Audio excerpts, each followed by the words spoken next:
Ron DeSantis is deploying up to 1,000 more National Guard to the Texas border amid the crisis between the federal government and the illegal immigrants in the state, of course, saying that if you don't have a border, you don't have a country. So, of course, naturally, the conversation is continuing. I don't know that this is a dramatic escalation. It is serious that Ron DeSantis has basically come out and said we're going to send more, but many states have already sent National Guard. Greg Abbott said 10 different states sent either state law enforcement or National Guard. So it's hard to know exactly where this is going, but another grain of sand is being added to that heap. So we'll talk about that. Of course, we have many on the left saying that the Republican or right-wing threat of civil war is serious, writing many articles about to go along with this. Now, we have another story. We covered this last night, undercover footage showing what appeared to be an army guy of some sort guarding a room full of illegal immigrants. We have more information on this, some rumors, and some articles. It is true that there has been an effort since last year or longer to enlist non-citizens into the armed forces. Vladimir Putin is considering the exact same thing, and several countries have begun reinstating the draft. So while you have many people concerned about a potential World War III, while you have Joe Biden approving strikes on Iranian targets, and then you have countries considering the draft, I have to wonder what the U.S. would do in that circumstance, considering Gen Z is not going to fight. They're not going to find very many quality soldiers among the Gen Z generation.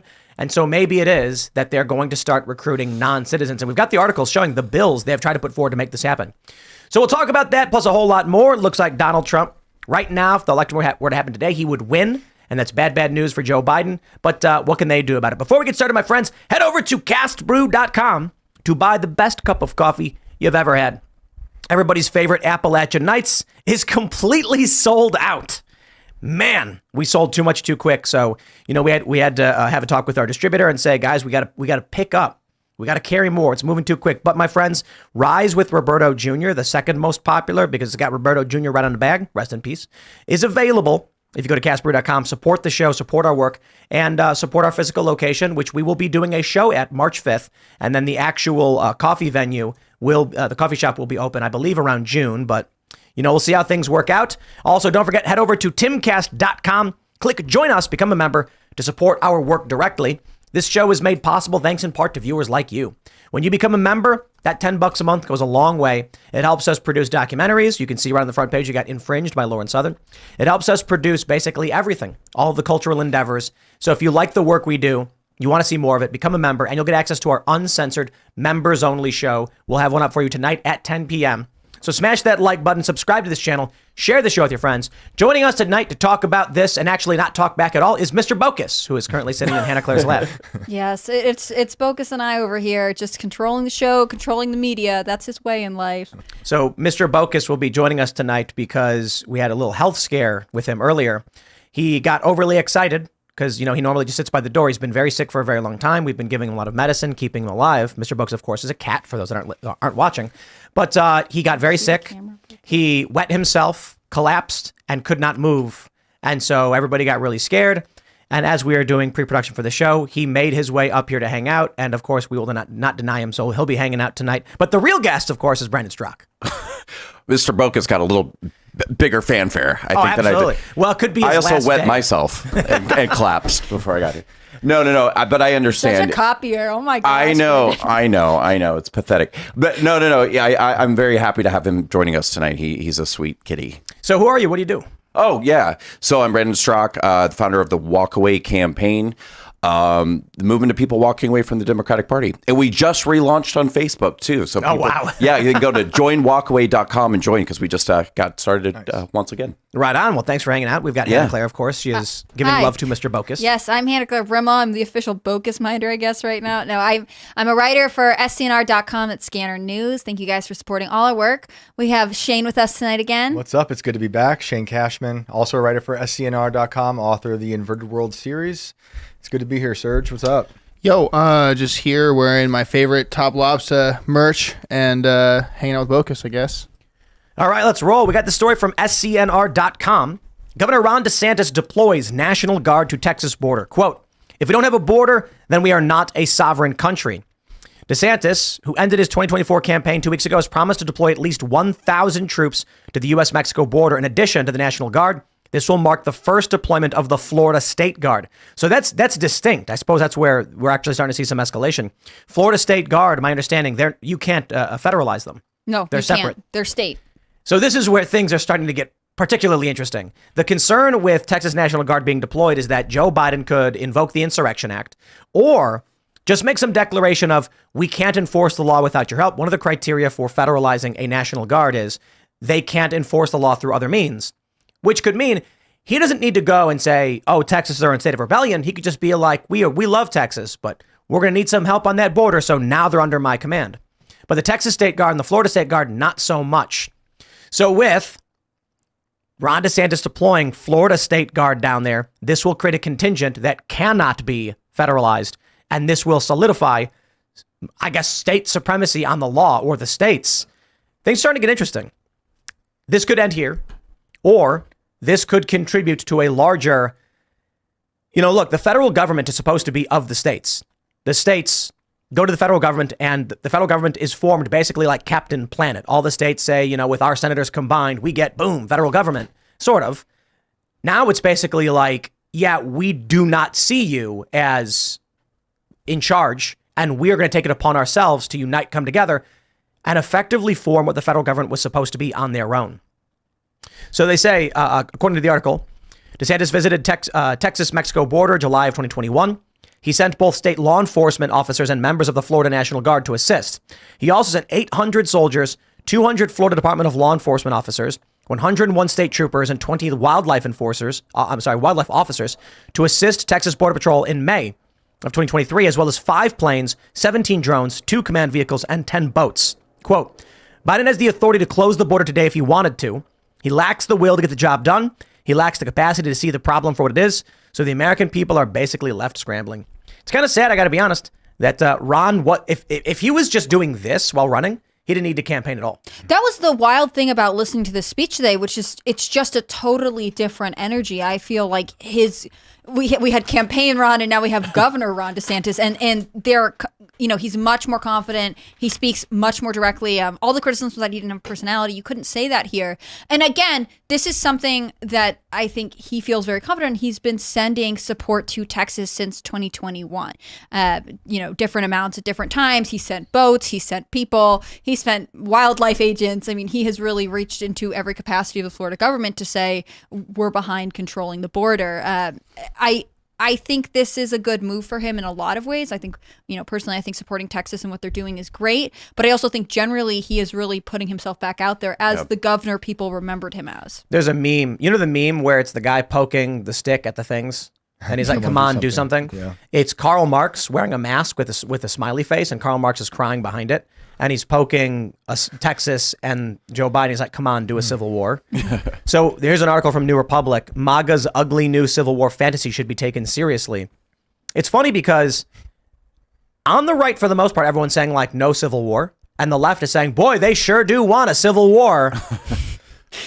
Like, you keep asking us, I guess we'll get it started. No, it's wild. No, the left wants the civil war to start because then they can suspend the Constitution. No, I think so too. I think what the Republican-led states are already doing is just saying, well, we don't consent to being governed this way, and so we will resist. I mean, that was what I thought was so powerful about the message that Abbott put out, saying our right to self-defense is the supreme law of the land, and nothing supersedes that. That's the way this works. And then every other state that was like, yes, we completely agree. Every other state that felt like state sovereignty is ultimately important stepped forward. And it's obviously not that surprising that it's along partisan lines, at least to me. I think Democratic states feel ultimately that the more concentrated and the closer their relationship to the federal government, the more power they have. But that's not the case. These states are banding together and saying, we don't want this and we're going to act accordingly in a nonviolent way. While Tim was reading the list of everything that DeSantis is sending to Texas, I had this terrible image of the federal government stopping it in some similar fashion as to like the Sherman neckties that happened in the Civil War, where they would like burn the railroad tracks to stop the movement of all these like the food or ammo and stuff.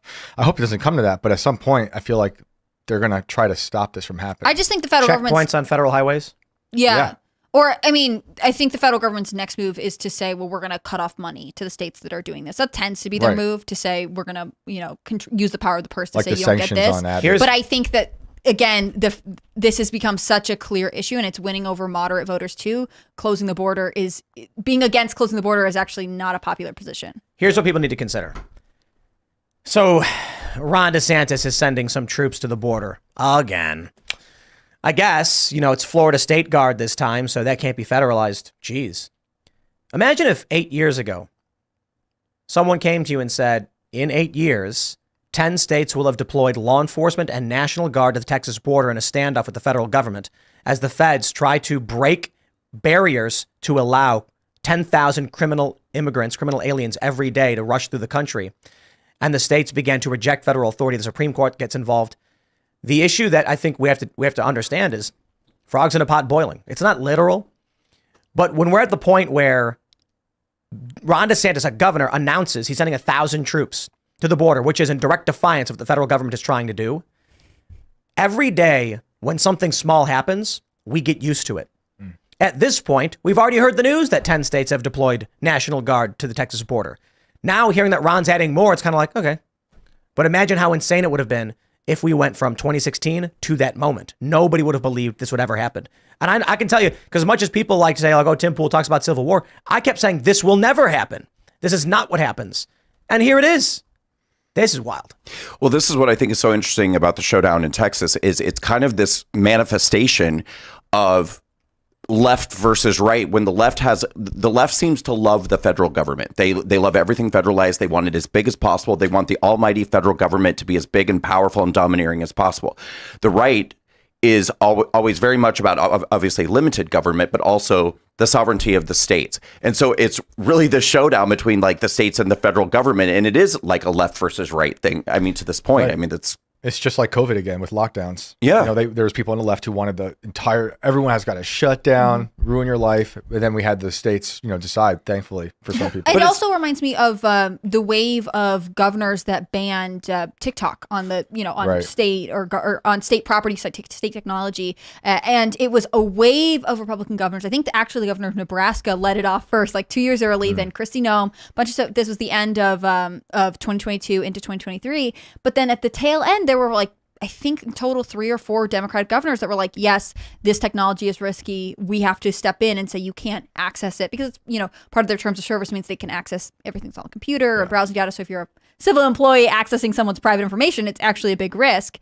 But it was right at the tail end that there were a couple Democratic governors that were like, okay, we're going to do this too. And I am wondering if, in a couple months that there's a chance that, a more moderate Democratic governor will say, okay, we're actually with Texas on this one. This is too risky to not be involved in. Wow. But it's kind of like the breakdown with law enforcement too, because the left was screaming, defund the police, ban the police, but they love the FBI. They love the Federal Bureau. Yeah. Whereas conservatives are more like, we want law enforcement out of the federal government. Like let's Well, they're Marxists. They love when they can weaponize the power against their enemies. And I think that's all they do. Conservatives tend to be more supportive or at least more sympathetic to state or local police.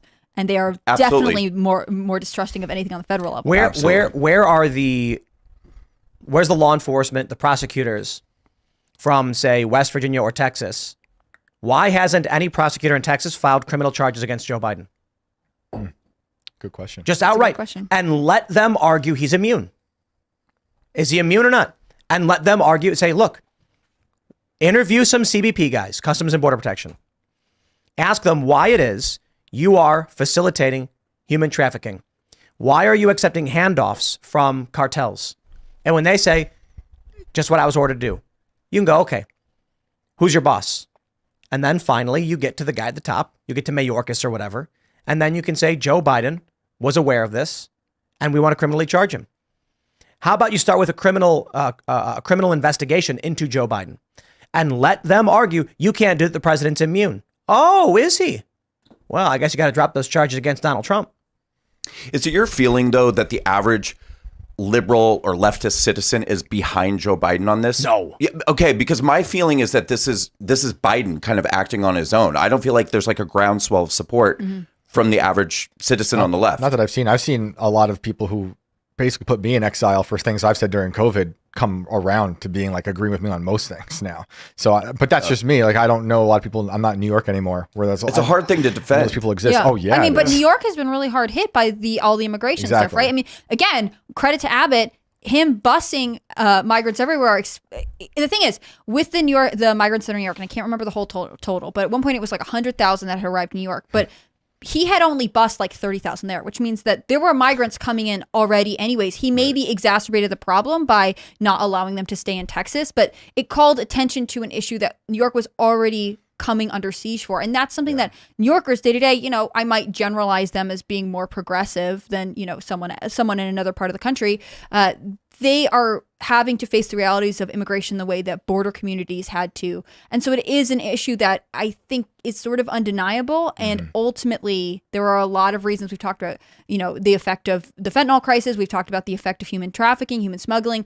There are a lot of ways to say this is a bad idea, no matter where your sympathies fall. And I'll clarify for the individuals in the chat who lack the capability to hold more than one thought at a time. CBP officers that are facilitating human smuggling and working with cartel members should go to prison. When you interview them and you ask them why they're committing these crimes against humanity, and they invariably just say, I was told to do it, you now get criminal implications on their superiors. That does not mean they don't go to jail.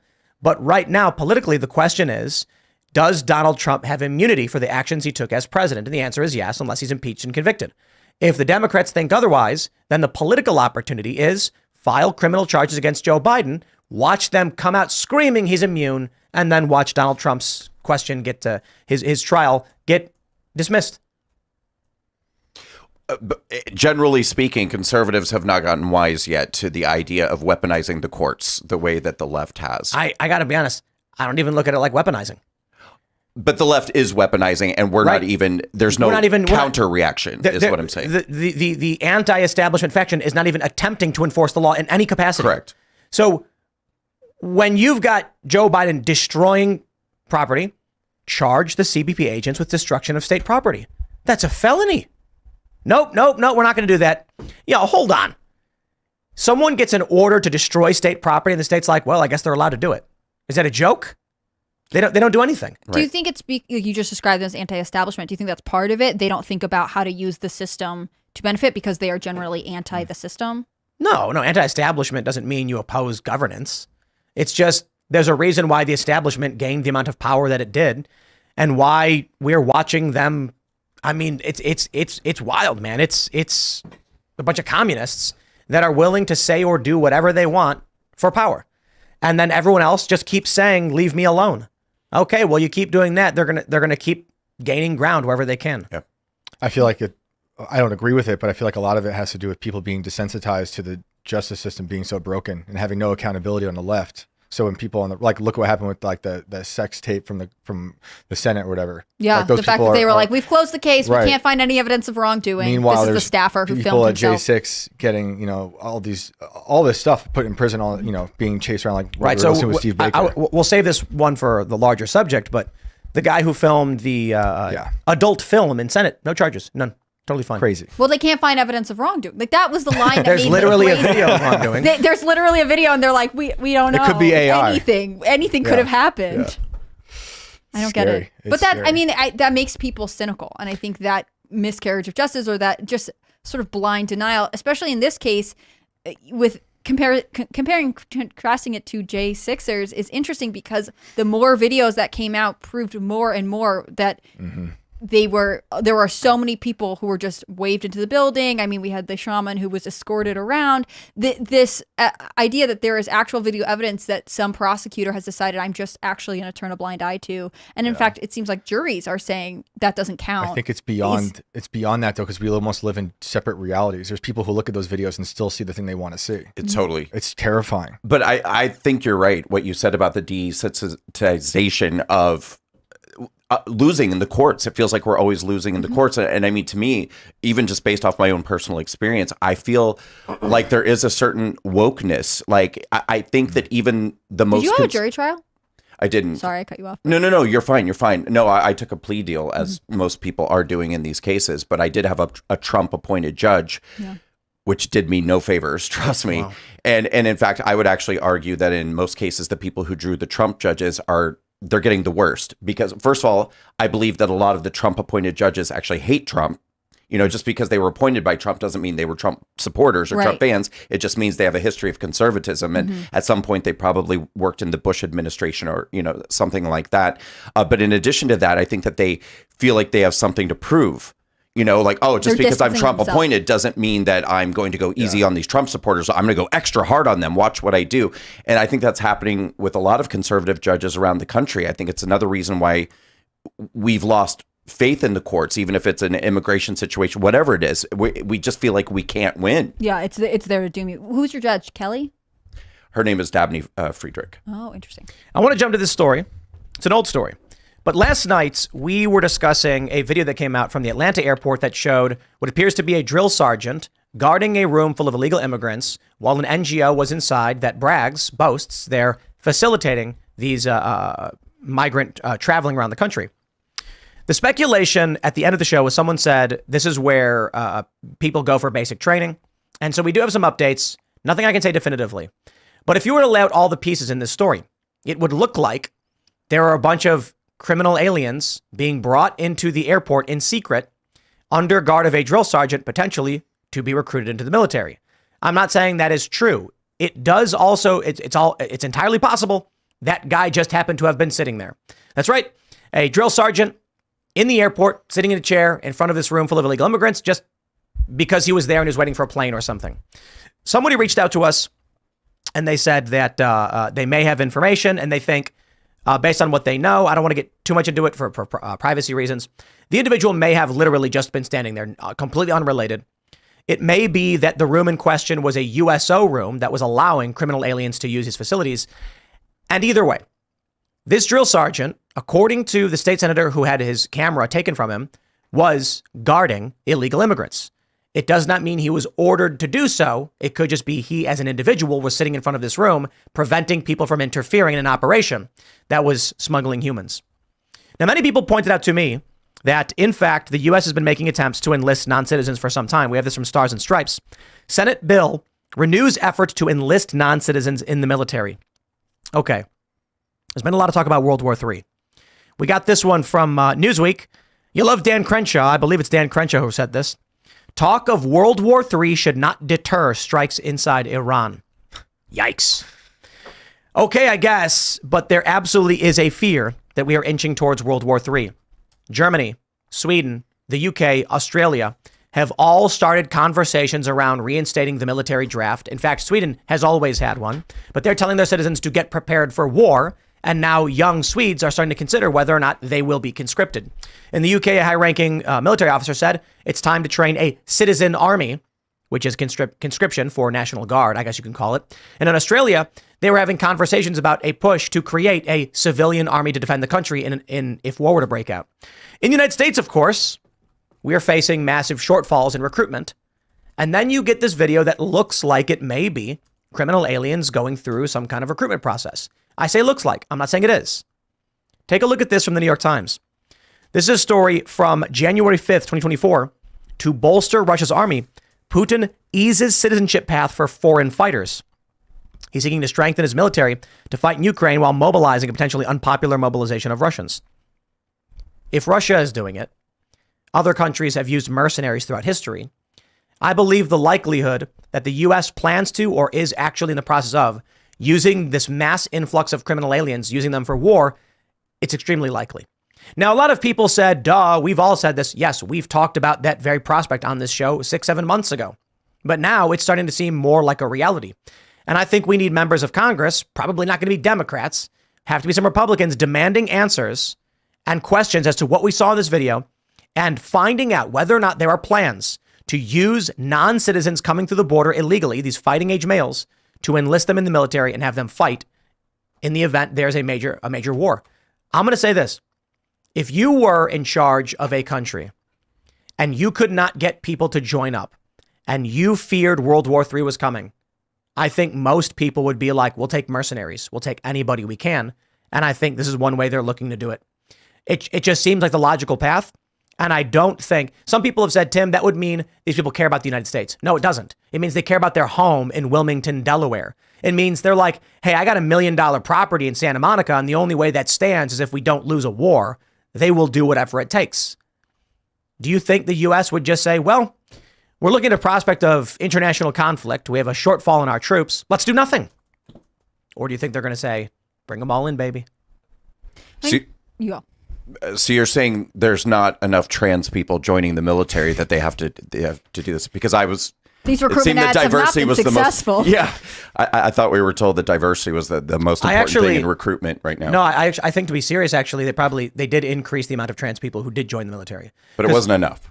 Well, it's not enough to bolster their ranks, but the truth is, when they offered the surgeries and things like that, there was a big push from trans people being like, I'll sign up. Free, gender affirming care, sex change operations. Yeah. But outside of that, yes, the wokeness in the military has utterly destroyed it. And so I have to wonder then, is it on purpose? Right. Because I met a guy who was an officer, like an actual commissioned officer, who said, I was going to be it was a career for me, and I'm out. I'm resigning my commission because of all the woke stuff, all the anti-white stuff. I can't be here. Now, what's their alternative? Either they're the stupidest people in the world, or they're intentionally purging the ranks, and then, oh no, we have no choice but to replace the soldiers we lost with non-citizens. And a lot of people think the purpose of these non-citizens to bring them in is to dramatically alter the electorate. These things are not mutually exclusive. You can bring in all these people, say, you're going to go fight World War III, and when you come home, you'll be a citizen. And then you dramatically alter the voting body. But how do you fight for a country that you know nothing about and that you really have no allegiance to whatsoever? How did the Hessians? How did any mercenary group? How many military contractors in the Middle East? The other night, Serge brought up. I think it was Serge that during the Civil War, a lot of Irish were coming over. Yeah, and right off the boat. The musket said, "Go to war." I think part of the issue is, yes, they could literally pick up guns and fight and maybe like hear commands or whatever else, but what happens afterwards? Like theoretically, if you're a citizen and you're a soldier, you get access to the GI Bill. When you come back to the U.S., are you coming back with the idea that I have served my country? Or are you saying like, cool, now I get some other benefits? If you never really acclimate to being someone who feels it's very different than people who enlisted thinking, this is something I'm doing in service of our country, which I just don't think our generation has really had. I think it's something that was in the past. And I think saying, there might be someone who says, oh, well, I really feel as though I served the country and now I'm a citizen and, feel that effect. But I think for the most part, if it's transactional, if you're saying, oh, well, I'm doing this so I can get in, and actually I'm going to not really acclimate in any way. I'm not going to take on a culture, because right now it's very hard to describe if we have, I really don't think that there is a unifying American culture that even people who migrate here with the best of intentions can seriously click into.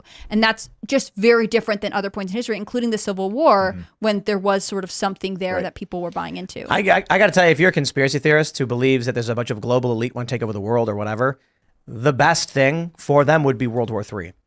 It reduces population and it creates enough damage and devastation that it gives you an opportunity to enforce an international governing body. We've seen this every time. If you look at the Civil War, powers went from the states instantly to the federal government after the war was over. If you look at World War II, you get the creation of the liberal economic order. If there is a World War III that causes massive population reduction, a lot of these the Malthusians are going to be very happy. But then you have cities in disarray. You have, actually, look at it this way. The NHS, the reason why Europe has nationalized healthcare for the most part is because of World War II. After everything was decimated and destroyed, their economies were ruined. They had no choice but to be like, all these people injured and damaged from the war need treatment. And so that's the evolution of it. The US doesn't have that. Imagine what the world would turn into if there was a major World War III. And then from the ashes, the powers that remain say, if this happens one more time, there will be no Earth. So we're creating the global order structure, or whatever you want to call it. And all countries will abide by its rules. It will be based out of, they'll create some kind of military force like the Capitol and Hunger Games. I'm not saying literally, I'm saying an opportunity for dramatic change comes from war. The reason the left would be happy to get a civil war is because the Constitution is gone. The reason why the World Economic Forum, Davos elites would love World War III is that it allows them to completely overwrite government bill, like basically get rid of all the different constitutions and guarantees of all the different countries. Well, But I was just gonna say, in my conspiracy brain, I've been like thinking about what a World War III would even look like, and I keep thinking like a World War III is mostly drones and less people, right? And so the conspiracy thing for me kicks in, where I'm like, these people, should they become soldiers, are going to be used against our own citizens. What would the drones attack? What would who knows? Targets like that have weapons, missiles ju- underground, leaders of some sort. But if the weapons are all mostly drones, the drones will be used to take out infrastructure. Right, but they'll be like operating from like a ship out at sea, And then what happens when, you're in New York and all of a sudden, way up in the sky, you can barely see it, a tiny speck, fires a missile and blows up the Williamsburg Bridge. Yeah. But I'm sitting here thinking to myself, if you wanted to create a military that really had no particular allegiance to the American people or its own citizens, that at any point you could turn on the American people or weaponize against the American people, wouldn't you do it with people who came to this country with no particular allegiance to the culture, to the country, to the people that To each aren't other. grounded, to each other, and enlist them in the military? And I'm not Which to just say operates federally. It's not even like they have a home state Correct. that they're like, I would like to go back there and be a part of this community. right. Exactly. I mean, these people would have no reason to say that, no, I'm not, we're talking about my parents, my grandparents, the country that I care about. They're just like, okay. Big lessons from the Civil War. When the generals had to ask themselves, am I going to fight for my country or my home? And many of them said, my home is Virginia or my home is, South Carolina. And they left. These people come in, their home is, I don't care. I mean, I don't know. It's one place, right? So imagine what happens if we get a World War III. I guarantee you, if the strikes that they're proposing on Iranian targets, not Iran directly, but Dan Crenshaw certainly wants it, but actual Iranian assets in the region, and this escalates one step at a time until we are literally in World War III. There's not going to be a formal declaration of World War III. Joe Biden's not going to come and be like, we hereby announce World War III and let's go, baby. Right. It's going to be one step at a time. We will find ourselves in it, facing a military shortfall, which everyone already knows about. Biden gives a State of the Union address saying, therefore, I'm signing an executive order under my powers in the state of emergency to enlist non-citizens in this country to bolster our numbers. It's basically Star Wars Clone Wars. You guys have seen that one, right? No. I haven't. Yeah, you haven't? No. Oh, guys don't know this? Oh, man. Well, let me tell you.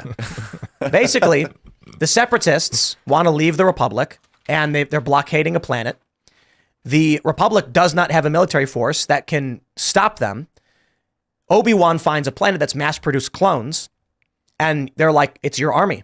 There's an entire army of clones available at your disposal.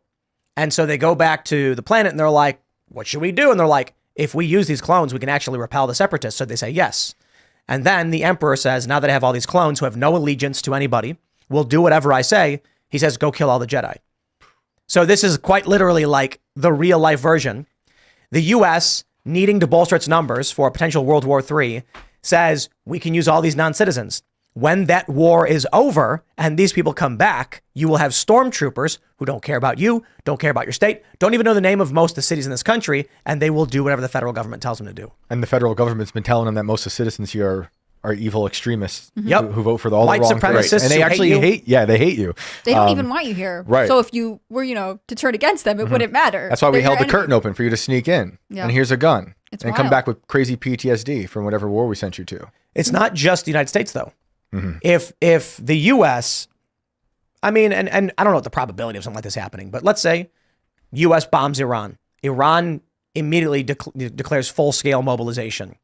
U.S. starts talking to its allies saying, guys, it's getting hot. We need to make moves. And then before you know it, within a couple months, no one declares it, but missile strikes, air raids, troop mobilization in Pakistan. It's heating up World War III.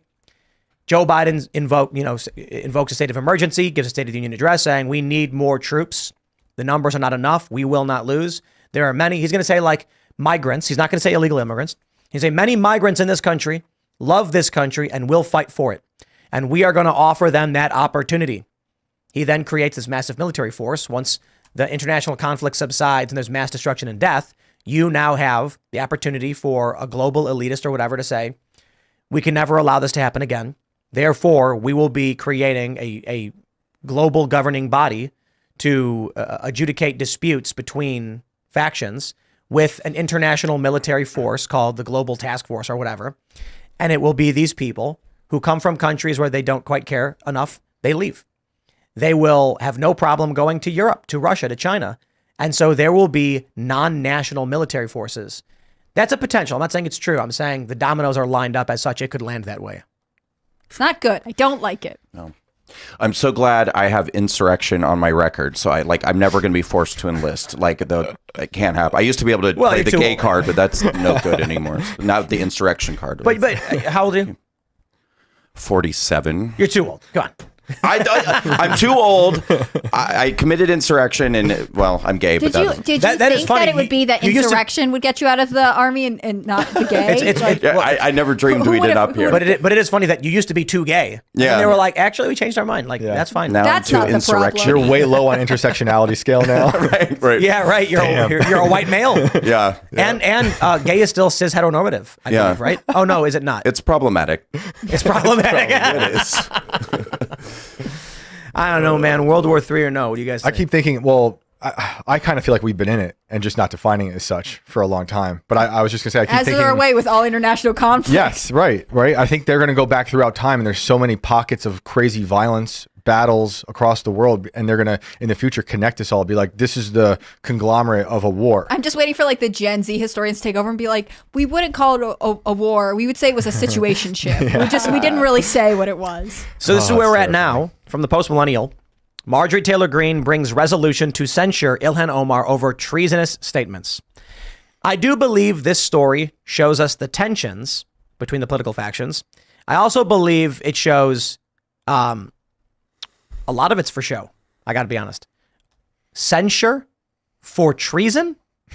Is that a joke? Everything Republicans do is for show. None of it doesn't mean anything. How many of them have introduced articles of impeachment against Biden? Yes. Right. Democrats did the same thing, but I mean, dude, if you actually but thought they at least someone had was an impeachment trial. We've just been like, I'm going to impeach you and I'm going to impeach you. Yeah. If Marjorie Taylor Greene, and I'd like to talk to her about this, but I'm going to say right now, if you genuinely think it's treasonous, I think the resolution would be for a criminal referral in the immediate and an expulsion from Congress.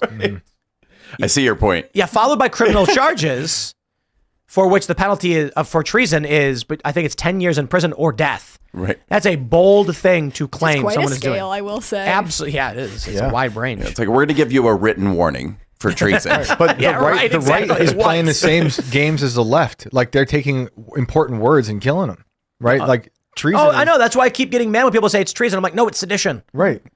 And it's like, I understand there's an overlap, but Biden breaking the southern border, which is bringing in a bunch of random people from different countries, that's destroying the nation. That's seditious. That is destroying the fabric of the nation. Right. Treason would be like he met with an organized body that it would be. So it could be treason. Right. Like if Joe Biden goes to the cartels and says, we're going to give you everything you want. That's a traitor to this country. Yes. They have betrayed the country to our enemies. Right. There's an overlap though. I get it. But yeah. But no, like Benedict Arnold was selling West Point to the British. They caught the one guy and they hanged that guy. And Arnold got away and they put him in a nice grave in the bottom of a cathedral in Britain. All I'm hearing is Really? like the Scooby-Doo, and I would have gotten away with it too. Well, there's also Ben Franklin's son. Ian brought this up. He was a loyalist, and he fled to London, where he was like, "Those people are nuts." Yeah, yeah, It's crazy. it's wild. But Benedict got away with a lot of stuff, and he was married to a loyalist, and he was a war vet he felt like he wasn't awarded enough from his time at battle, and so he just like, I'm going to sell West Point. And that didn't work He out said, too well. I live by my own rules. Goodbye. Yeah. He turned West Point, like the biggest battle point of, it was holding down the Hudson River, and he turned it into a literal pigsty.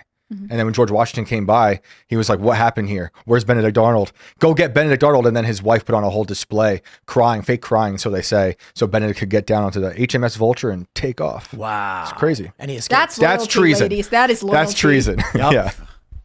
Right. So right now you've got cartels, NGOs, human smugglers, and I think there is an argument to be made for treason, but I think it's too strong. In that we're not at war with some stupid NGO. They're just committing crimes, right? You arrest the people who are doing it. Biden's just not doing that. So I'd say that's sedition. But again, more to the point, I actually, this is really funny. Actually, let me play this video for you. This is good. Censuring Representative Oh, we got it. Here we go. Censuring Representative Ilhan Omar of Minnesota. Okay, bravo. Bravo on that one. Maybe that's why she wasn't sure what she was bringing up on charges. She's like, I just got this good line. Yeah. I got to get this to the floor quick. I think there is a question, though, and it's a fair argument to be had. Everybody's really mad about Ilhan Omar saying, my president and Somalia and all that. And there's a lot of people who are like, we will fight for Israel. We will do whatever they need. Mm-hmm. It is a holy land. There's been politicians who have said on par things. I don't like any of them. To be fair, I'm not sure that any of the politicians who have pledged support to Israel have outright said that they are Israelis who are serving Israel, but they have said like we will give them whatever they want. Haven't some of them worn like the flag or even uniforms? Yeah, Well, I'm pretty sure there are people like they wore like flag, American right? flag in Israel. Right. And so there's a question of like, hey man, I got to be honest, I'm not a fan of any of it. Yeah. Like I don't like the U.S. spending all its money on foreign countries and all this aid, right? And Israel gets a lot of it. Yeah. So everyone's mad at Ilhan Omar, but I'm kind of like, okay, fair point. What's your position on Israel? Because I think Israel has a right to defend itself, all that stuff. I think, what Hamas did is bad. I think Hamas should be wiped out, all that stuff. I just don't like our politicians acting like this country is somehow deserving of everything we have to give it. I'm like, well, it's another country. They're entitled to their rights, their natural rights, their self-defense, all that good stuff. Mm-hmm. I think it's a beautiful country too. That being said, there are a lot of people who are adamant on providing military support, massive amounts of money. And fine, if that's your argument, I'll listen. But why be mad at Ilhan Omar, who wants the same thing, but for a different country? To me, I think that there's just a general attitude with her. There's this ongoing sort of rhetoric about a hatred of America and our values, and that things need to change, and that we're inherently racist and we're inherently white supremacist and things like that. So I think when someone like her shows an allegiance to where she comes from, it lands differently than I think somebody who actually has a love and respect for America, but also wants to support. Yeah. Like I do recognize there's a big difference between saying something like Israel will get our military support, is an ally in the region, and being like, I'm Somali from Somalia and I love my president. And you're like, wait a minute. yeah, and this country Hold on, sucks. team. I feel like you don't remember where we are right now. Yeah, like if someone in Congress said that, Netanyahu was their boss or whatever, we'd take that. That's a step too far. Mm-hmm. Some people, I got to be honest though, there have been, I think might have been Lauren Boebert saying something like it was a holy land. I don't want to put words in people's mouths, but there have been members of Congress who have said like, this is the holy land, we'll defend it, and we're going to work with Israel to do so, and things like that. Yeah. I've said this a couple times, but when JFK was president, everyone was like, well, he's Catholic, so his ultimate allegiance is to the Pope, and can we have that? And he had to give a public address. Right. He had to, pre-X putting out the threads addressing things. He had to give a speech saying like, this is how my faith fits into my loyalty to America. Ultimately, I'm loyal to whatever. And so I think this question of who do you answer to ultimately is interesting, because we need our politicians to say, my priority is to the people who elected me, who are ultimately all American, although some of them live in different states and therefore have their own priorities. Mm-hmm. The idea that someone is like, well, my home country is Somalia, so I like it there better. Like, Yeah. And no, thank JFK you. had to come to West Virginia to earn those votes from people who were very skeptical of his Catholicism. And he did win West Virginia. Yeah, he and did. that speech that you're talking about is worth listening to. No, it's really powerful, and Yeah. I think it's something that I wish more people would study. Yeah. Omar claims that the translations were slanted by propagandists. Yeah. I've seen That reports feels like a on that. spin, though. I'm always worried about that when I'm seeing stuff on Twitter like going viral, and they're like, and it's got, That's it's why I don't captioned. retweet them. Yeah. Yeah, because you don't know. You just don't know. And now with deepfakes, dude. Yeah. When someone's talking into a mic and you can't really see their mouth, and this is all people you're watching the camera, and you could AI deepfake anything. Mm-hmm. I showed Tim the video of Joe Biden in front of a green screen with the boom mic going through his hand. Anything's fake. Remember that? That was a weird video. Anything is fake. Anything. You guys can be remember that faked. one where Joe Biden walks up to the press corps or whatever, and he leans forward, and then all of a sudden one of the mics is like in front of his, or no, it's like under his hand. Yeah, it kind of looks like it goes right through his hand. It's just very strange.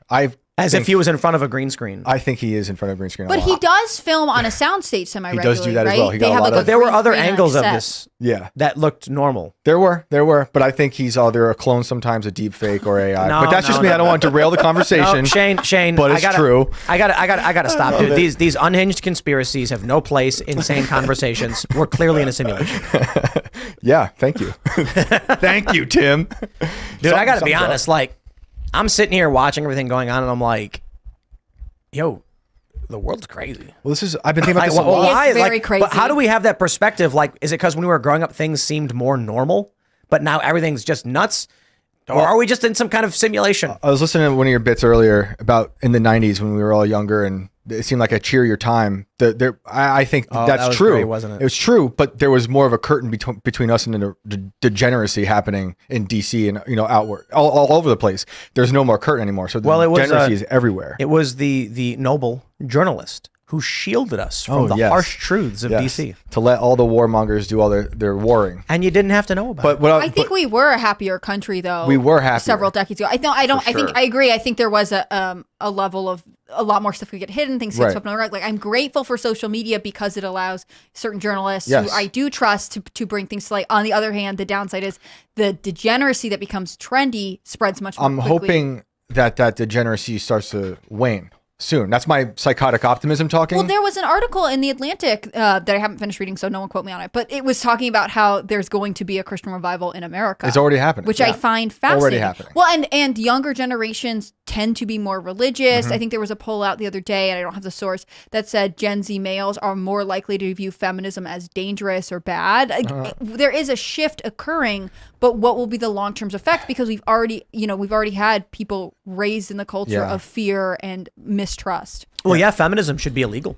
Women should have to wear those Handmaid's Tale things. That's right. All right. And I now love the that left red will Yeah, put cloak. this- wasn't I'm gonna Kavanaugh love with supposed you. to do that? What happened to Kavanaugh Yeah, making that happen? I'm not always until Why are you here, Hannah Claire? He, I ask myself he this overturned every Roe v. day. Wade. They're going to agree with you. That's right. The thing is that we all have to agree that the cloak that they wear in Handmaid's Tale, the red one, Yeah. that's cool. That is stylish. I mean, being forced to Clip do that, things. people. I stand by that 100%. The head thing, I get maybe impractical for driving, but should women do? No, I'm just the kidding. Of last course, thing- all of those women lined up to wear masks, by the way, and you can't Oh, take them off yes. their face. Like, don't take my mask away. The same Handmaid's Yeah. Tale. But then they have those scenes in the show where they're like, "Do we have to wear these masks? Like, pick a side." Thinking about all this though, and like how we're kind of becoming as a society numb to all these shocking events that keep happening. I was thinking about that crazy decapitation video that came out. The guy had a militia. Did you write about it? Yeah, Hannah I Claire? did. The guy in he claimed he was Pennsylvania. president of the country now, and he wanted Biden kidnapped. Like that's already receding from the news, and like there's no shelf life to shock anymore. Like I was Which thinking is about my also grandparents. crazy because he's alive. Like, he got taken into custody Right. alive, which normally you'd think they would film his appearance and there'd be other stuff. But I mean, part of it is I think that he is just so crazy that it's hard for even mainstream media to spin. I saw a couple like MAGA supporter does whatever, but Right. he ultimately declared himself president. So I don't know if he's super MAGA. But even thinking about how people are, the theories fracture after that video emerges. We can't even agree on that. Even though there's a video of him saying these things, there's people saying literally he could be MK Ultra, which is very possible. It could be AI. The head could have been a prop. Like we can't even agree on things in the video, which goes back to George Floyd. Anything on video, January 6th, all these things. So that's the stuff that's weird. the break started with Trump. I mean, yeah. it's if Very Hillary fine had won in 2016, Yeah, exactly. we wouldn't be here. I mean, we would still think it was the same country from Obama and everything changed after Trump, and that's when the break began. It snowballed down and then COVID happened. Yeah. Lockdowns. Well, COVID wouldn't have happened if not for Trump. Exactly. I mean, Will I'm say- with you. on My that. tinfoil There you hat. go. There Some you go. people thought the break started when Kanye stormed the stage at the VMAs and took Taylor's award. So We'll save that for another podcast. That's good. think Let's talk I'll go about into Taylor that. Swift. For 2 everyone in the hours. chat fires me immediately. There are many things that happened. The biggest impact, I believe, was probably the Great Recession. That shocked the entire system massively, which resulted in Occupy Wall Street, which resulted in an economic shift where what are young people able to do without these jobs that were lost? Go on the internet and start posting BS, creating all these digital news websites that make BS, creating a generation of people who don't want to lift heavy things. And the big shift was around this time, not necessarily the Great Recession, but it's around this time with the emergence of social media, we got the rise of intersectionalism and postmodernism. And it was because it made money. That's the simple version. Algorithms promoted things that generate rage. Yeah. If it makes you angry, it gets clicks more than any other emotion. And politics, injustice makes people angry. So the world is dominated by politics since then. The avatar for that anger, with more and more people seeing what was going on, more and more people being screwed over. We get screwed over in 2008, mostly the Gen X and boomers and older. And then you've got Barack Obama. And what does he do? He doesn't help you. There's more war. In the second term for Barack Obama, people were unsatisfied. Hillary Clinton is deeply disliked, was advocating for war, and Donald Trump represented a lot of the anger people were feeling, especially young people with the rise of postmodernism. And I know that's for a fact because I went to like 30 plus rallies in the 2015-16 election cycle. And I'd ask young people like, why are you here? And Janesville, Wisconsin was one memorable moment. A fight broke out. And this is it's so indicative of exactly what happened. You have, this one really grinds my gears. Sorry, what rally was it? Janesville, Wisconsin. No, for whom? For Trump. Okay. So I'm there and I see some young guys and I'm like, what are you guys doing here? Why do you support Trump? And they're like, the political correctness is getting out of control. They're like, we like Donald Trump because he speaks his mind and he's pushing back. A fight broke out. And you can find these videos. I believe it was Mike.com. I could be wrong. But there was a young progressive woman got pepper sprayed. What they did was they ran headlines across the board saying Trump supporter pepper sprays young woman. It's true, but she punched him. She punched him in the face. He sprayed her afterwards. I believe that's disproportionate. Getting punched in the face and all you do is spray someone with pepper spray. Wow, punch in the face is way worse. What did they do?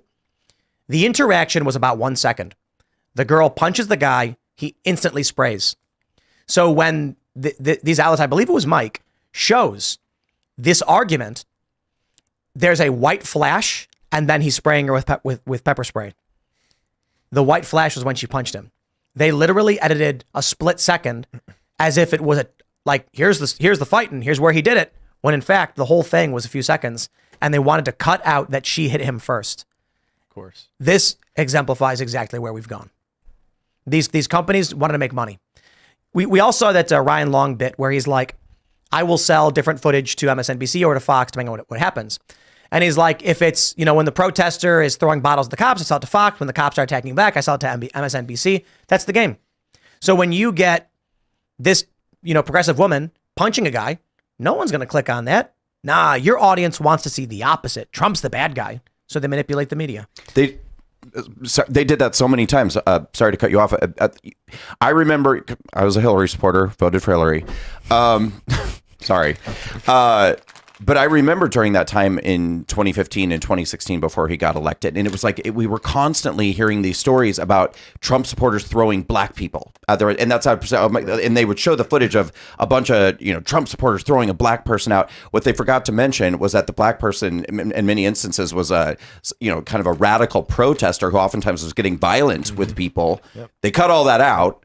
And stupid people like me were like, oh my God, Trump supporters hate black people. They're throwing them out of rallies. Why did that seem so believable to you at the time? Just because you were already in sort of like progressive circles, or what about it was because I really did believe that. So you have to remember that I didn't realize how big MAGA was too. I don't think any of us really did yet. So the media was representing it as this fringe sect of the Republican Party that was small. Remember, he was supposed to lose in a landslide. He was supposed to get like 3% of the vote. So I thought MAGA was this radical sect of the Republican Party that was extremely racist and bigoted, that was reacting. It was a backlash against a black president, Barack Obama. These people it was a backlash against gay marriage rights that were coming to the forefront. And it seemed believable to me that these were radical white supremacist people that were being riled up by Trump. The media kept saying Trump, calls Mexicans rapists. He's advocating for a Muslim ban. He wants to repeal gay rights. That's what I thought the movement was about. So then they'd go out and find these moments that they could show me. See, they're throwing black people out. They don't even want black people at the rally. And I was like, wow, these people are terrible. And it did seem believable. I think once the media apparatus can convince people of a caricature of someone rather than the real person, you can convince them to think anything about that person. And they did that so beautifully with Trump, because they present this cartoon figure on the news, deceptively edited, and then they'll tell you anything. And it was easily believable. I didn't care about Trump or Hillary at 2015 or 16. I didn't even vote. The first time I didn't vote was the 2016 election. I voted for Trump in 2020. But I was like noticing early on that they were doing to Trump what they were doing to certain artists that I liked growing up, whether it was rappers or people in the metal community. They were turning him into a caricature. And then people were going like, oh, it's a psychotic person, you know? But then, you know, you see the deceptively edited videos of good people on both sides, just one example. And then you're like, well, that illusion's shattering. And then when that shatters, you kind of like, there's like a domino effect of all these things can be, they've been lying to me for about everything. Did you I'm vote in surprised we 2012? haven't. Yeah. I voted for Obama. I'm Yeah, surprised so we just as haven't bad as seen Hillary. more deepfakes already. Or what? More Deepfakes. deepfakes. They're holding on to those, I think. They're coming. But there's a certain, I think, like hypnosis and brainwashing that like, do you remember growing up and being in grade school and you would learn when you were really young, if you're in trouble, go find a police officer or find a fireman, you know, and we were kind of taught that there's certain institutions that you trust that are just inherently trustworthy, right? And I thought that about the media. Like, Right. I did not think the media lied. Right. I thought, you know, if they say it on the news, it's more than likely true. Right. And when Trump started talking about fake news and all this stuff, I was like, wow, this dude is the devil. Funny. Like, he's got this fringe group of psychotic weirdos that are following him, and then trying to he's scare telling them people, not to yeah. trust the news, not to trust whatever. Right. He That's was funny. right about everything. I was primed for the fake news because I was in 8th grade as a Marilyn Manson fan when Columbine happened. And so I see the news saying immediately Marilyn Manson is to blame for this, but I knew him as a fan being like, that doesn't seem right. He just seems like an easy target because he looks a certain way. I think that's an interesting question. Like, when did you stop trusting the media? When did you start to think the media could lie to you? Like, that's a very For specific me, it was around 8th grade, experience. but they still had under a spell. And I think for years. everybody, it's different, Yeah. right? Because if you know something is true, like you were a Oh, Marilyn dude. Manson fan, Yeah. when did you? I was in Ferguson during the riots, and CNN, I think it was Don Lemon, I don't know. They said there was no tear gas. They were reporting that while I was standing in a field of tear gas. Right. And I'm just like, wow. Yeah. So weird. They love it. When I was in the courtroom with Carrie Lake, I'm watching them basically catch people on stand lying against Carrie Lake. And then the NBC guys next to me writing a whole new reality. And I'm watching him report on it outside. I'm like, we started a chant outside to mock this man because I'm like, this is ridiculous. He's totally lying. I'm not surprised at that point because that was only But wasn't a year there that ago. video? I can't remember what the reporter said. Was this the mostly peaceful protest video? And like, there's a from the summer of 2020, and there's a Yes. building burning behind him, and you're sort of Yes. like, I don't know if you understand the words that you're saying. Right. why- And people may remember too, in 2020, my organization Walkaway, we went to Dallas. We were doing rallies all over the country.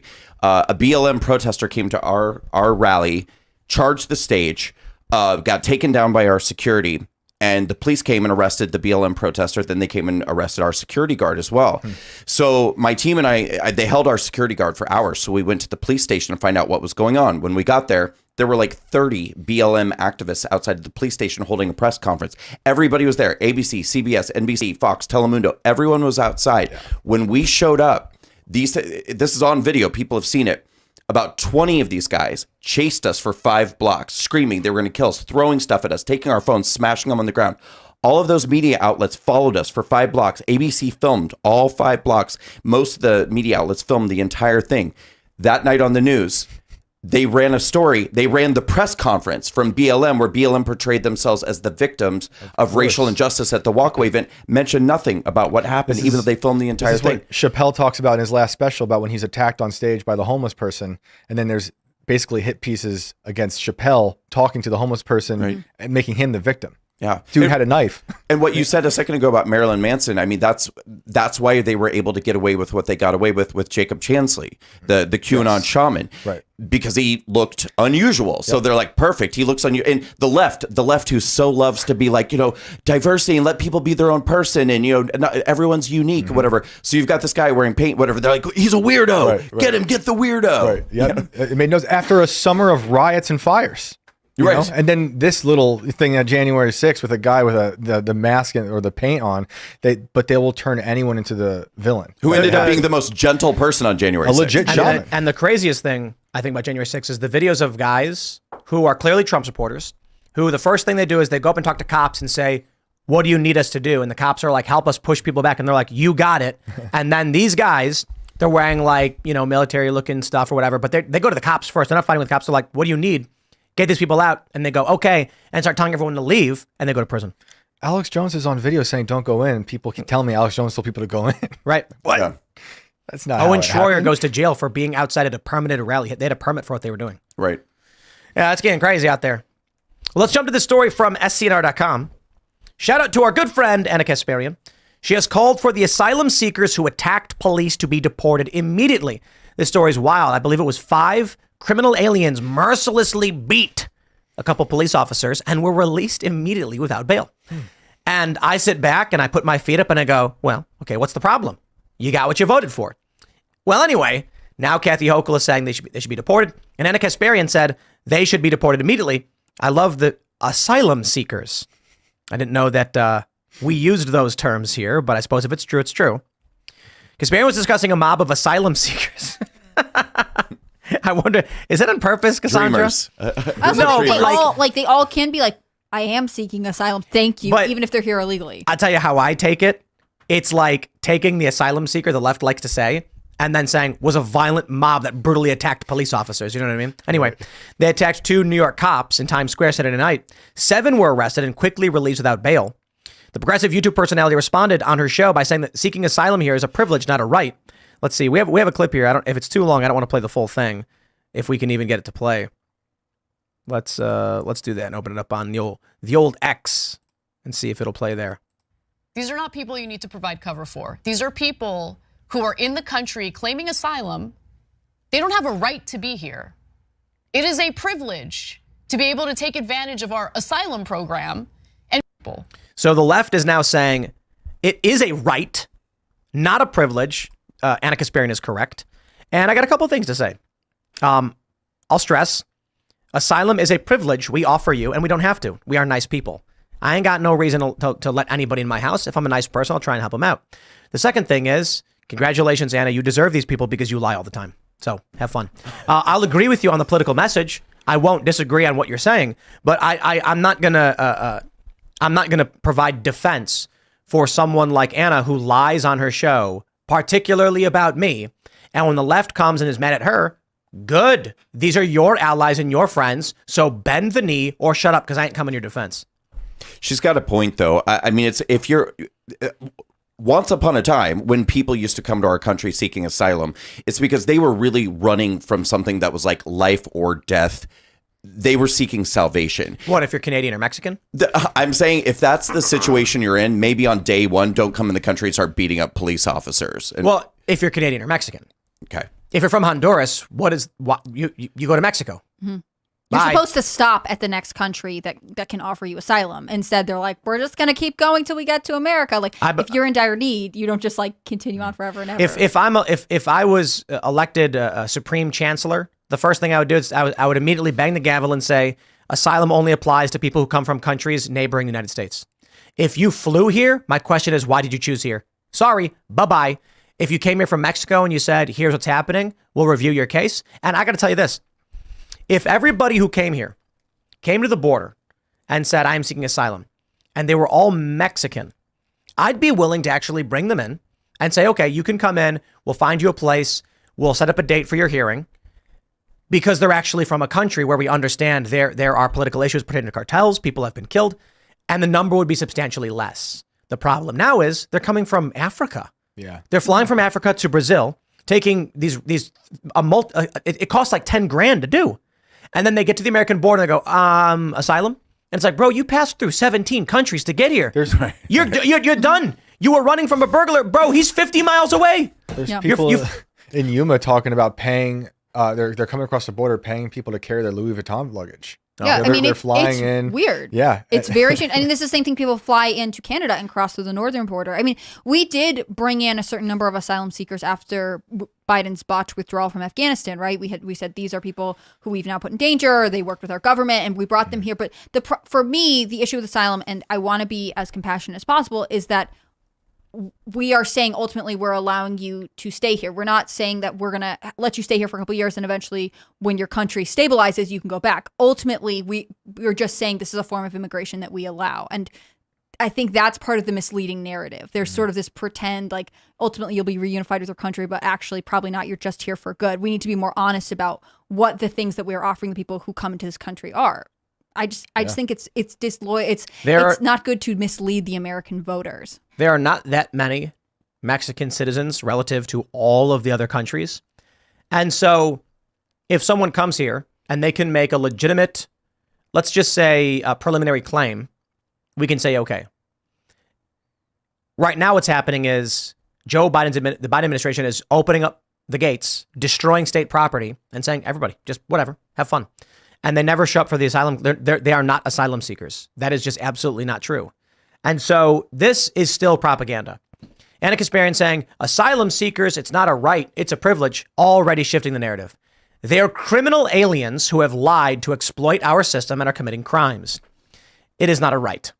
Y'all can go get the ICE buses and send them back to their home countries. They are not seeking asylum. But the side point, of course, is Anna Kasparian has, on numerous occasions now, along with Jen Kuger, come out with positions that are anti-leftist. Probably because they saw the writing on the wall. I think the Young Turks realize that, the immigration issue. What was the other issue that came out on crime? Crime and immigration ain't winning you any friends. Yeah. And so the left is pro-crime and pro-illegal immigration. They are. I'm not trying to exaggerate. They are. They literally make sure to say, be gay, do crime. You're not going to be able to come out and tell me they oppose it. So they're for it. You're going to lose elections. I think Jen Kuger and Anna Kasparian want to win power for their political faction, but sorry, you are now, your political faction is cohabitating with far left extremists who want to see the country burn. Has Eric Adams said anything about this yet? Like, I'm curious. I haven't checked today. I just saw Hochul's comment. Because he's been like surprisingly vocal about the problem with the illegal immigration in New York He's been open about it, but also I think, should do more with the county surrounding him. So for a while, he was just in the middle of the night busing people to hotels in the surrounding counties, and it was the county commissioners there saying, we don't want this. We didn't ask for this. You're the one who said that New York was a sanctuary city, and now you're making it so it's our burden as well. And this was true. I mean, Hochul has also helped disperse illegal immigrants throughout the state. And I think that is sort of this interesting dynamic they've put themselves in. You have Hochul, you have Adams, who are actually making it. I mean, I'm sure there's always a little bit of tension between, more rural New York and New York City, but there is even more tension now when they're saying, you guys let us into this position. We can't afford or want to deal with this. And yet you think you have the right to just say, well, all of your communities are inferior to ours and can serve our needs. Remember, they were flying in illegal immigrants into Westchester. White Plains was just north, for those who don't know, just north of the city. What would you do? Question for anybody. If you were the mayor of a city seeing an influx of illegal immigrants? Build a wall. I don't know. If you're the mayor of the city? Yeah, you're Eric Adams right now. What do you do? Can you deport everybody? I mean, yeah, that's my question. Where? So put them on a bus and send them to Los Angeles? Yeah. You ship them back to the Texas border? Right. Governor Newsom. I think one of the things is, just because I don't totally know what resources are available to mayors, is that you would hopefully need to have a governor who is like, yes, we will remove them. We will support you, because theoretically your local law enforcement, like if you're the mayor of a small town, you don't necessarily have all the resources to say, we're getting you out of here. For those that have played Baldur's Gate 3, there's this really great scenario, which you don't need to know the game to understand, where the game has 3 acts. In Act 3, you make your way to a city called Baldur's Gate. It's a city. And it is being besieged. There's a war going on. Refugees are pouring in. And there's right when you get into the outskirts of the city, which you could describe as the suburbs, I suppose, there's a guy arguing with squatters who are refugees saying, your house is empty, it's ours. And you choose who to side with. The guy who owns the house, who is traveling and comes back to find his house occupied, or the squatters. It's up to you. There's a character in the game named Minthara. She is an authoritarian, authorite, I guess. She's a paladin who thinks like she's just like a brutal dictatorial kind of personality. There's a really funny moment where you talk to her at the gates to the city with all the refugees everywhere. And she's like, I do not understand why they're not allowing these refugees into the city. And then you can respond like, wow, I didn't think you of all people would help refugees. And she goes, help them. We can use the labor. And it makes me think like, it's something like that. I'm paraphrasing, but it's really funny. And I'm kind of like, I don't see anything wrong with that. What is wrong with someone coming to this country and saying, please help me, I need asylum? And our response being, I got to be honest, I don't know or care if you need asylum. You come here, we put you to work. What's the moral failing of that? Well, I don't think there's a moral failing, but I think that already happens, and I don't think it's a great system. No. I'm sorry. They're unleashing these people into cities and giving them cash and putting them in hotels. I'm saying like, okay, what job can you do? And we're going to make you work. I suppose the problem is it disrupts the economy for lower skilled labor in the United States who are trying to make money for themselves. Exactly. I mean, this is something that when, if I'm remembering this correctly, when Reagan and Carter were I can't talk right now. When Reagan and Carter were both running for president, Carter won West Virginia in part because West Virginians were concerned about the effect of immigration on the country, right? Like places with lower skilled or maybe union workers ultimately are the ones who feel the brunt of it. It's not people who have elite white collar jobs who feel the effects of immigration the same way. And I think, I mean, Larry Elder, when he was here the other way, talked about the fact that inner city black men or black communities are disproportionately affected by illegal immigration because of the disruption to the economy. I think also ultimately you can also say that this is sort of one of the like I remember being in high school and having this conversation with someone. He was like, well, you're not going to pick food out of a farm. And you want to be like, so you admit that you see them as inferior workers. You know how much here to do backbreaking labor. Fruit harvesting gets paid like, this was 10 years ago. I went to farms in California, 15 to $20 an hour. Mm-hmm. Yeah. No joke. And they had illegal immigrants working there. I talked to some young kids who were skateboarding.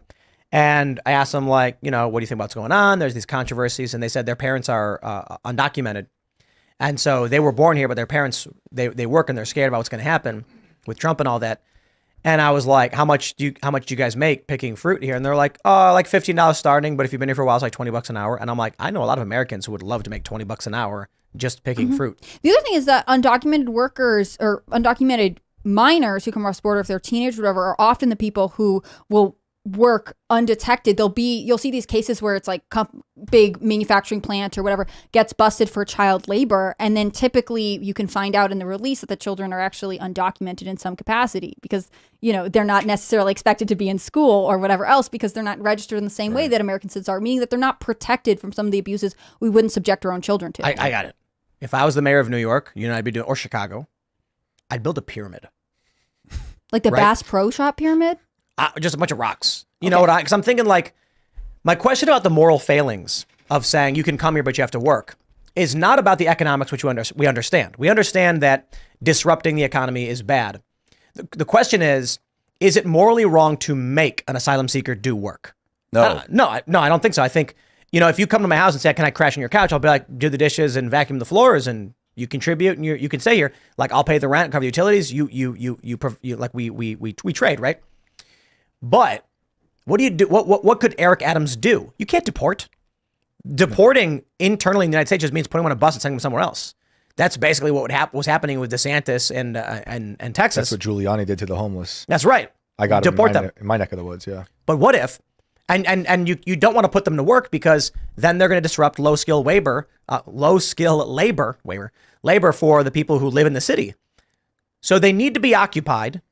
They need something to do. I say, find some plot of land just outside of the city that's not being used and just start building a pyramid, guys. So you're a pharaoh? I mean, the thing is, the pyramid's useless. Yeah, it looks cool though. Occupies their time, makes them do something, and doesn't disrupt the economy. Sick. I think part of the issue, beyond the economic impact, part of the issue is someone who migrates here illegally is committing to taking on the responsibilities of citizenship and the culture, right? And we already talked about the fact that the culture is sort of hard to define. There are a lot of reasons that we don't have a strong national culture right now. But, you could say, yes, you can come here and work, but are you saying, and commit to our lifestyle and uphold our values and believe in our Constitution and our way of government? I just don't think you are. I think that there is more to it than just saying, well, while you're here, do something. You have to be committed to being here. This is reminding me of when I was a professor at a community college in New York. And an observation I had was that English for freshmen in college. And a lot of those kids were just came here from Mexico and hardly knew English. Those kids worked harder than everyone else in the class who had been from that town. And they had values. Like they were talking about Ben Shapiro in class openly. Crazy. Ladies and gentlemen, we've got a warning from Alex Jones. I'm going to play this clip for you. I have no idea what he's going to say. Hopefully it's he's warning about a terror attack. Let's play this clip and see what he says. We've got a great team on the border right now, Chase Geyser and some amazing other people. I'm not going to say their names.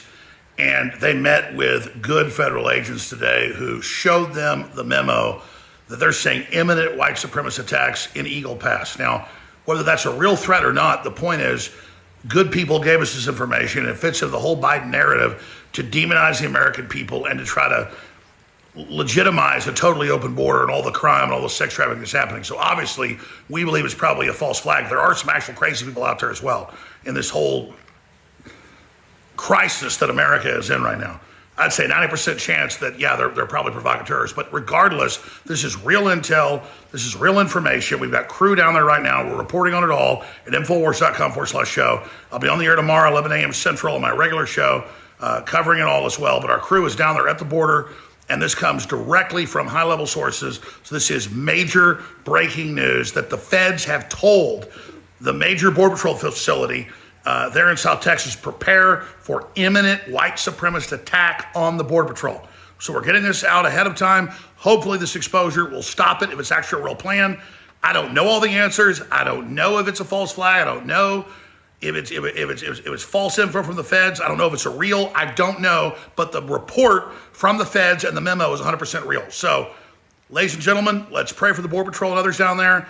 And just thank God we got eyes and ears on this. We're going to stop this. God bless and good luck. Man, I don't know.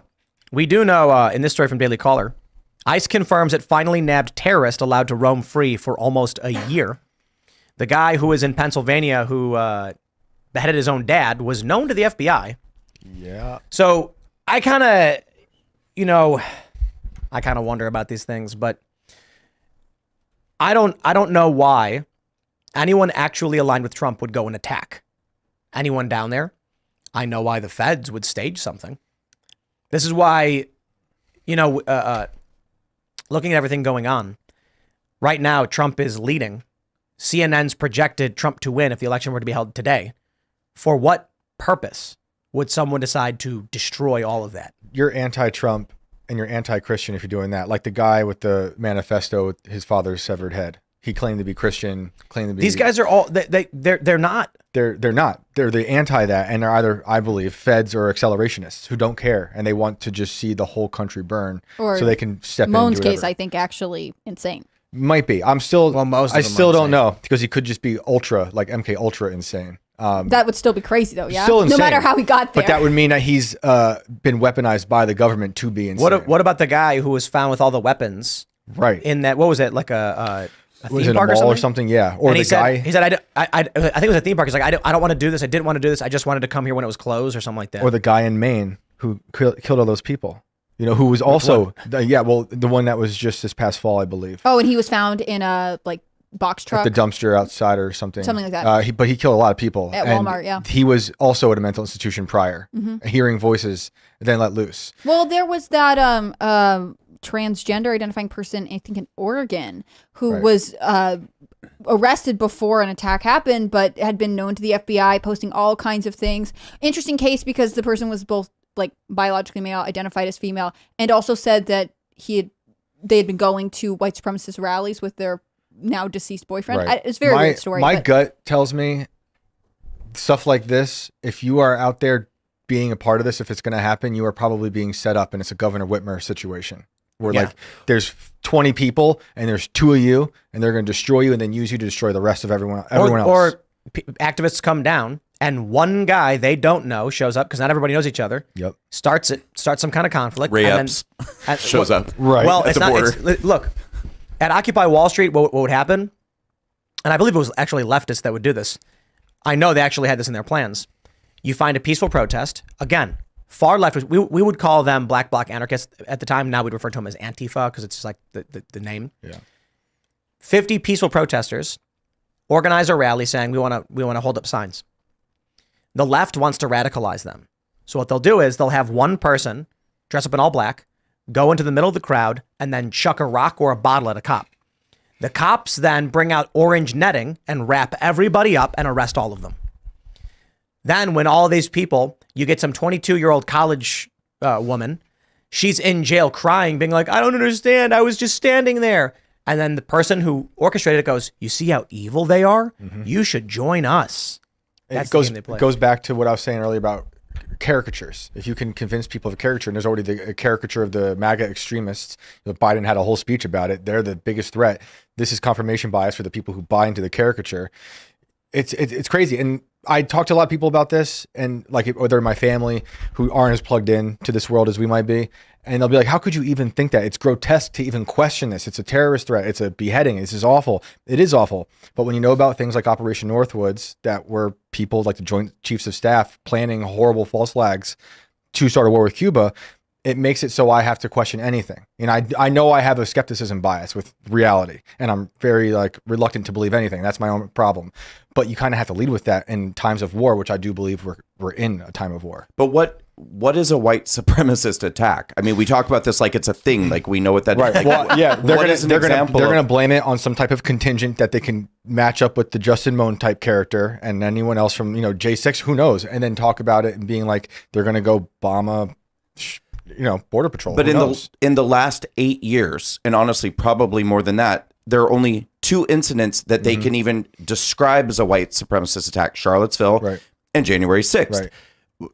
And Charlottesville was pretty much a nothing burger. Right. So why not just say border radicals? A group of border radicals. Because they've been selling a certain narrative about MAGA extremists who are white supremacists adjacent, in their minds. And we might understand that there's been white supremacist attacks. I'm putting that in quotes for those listening.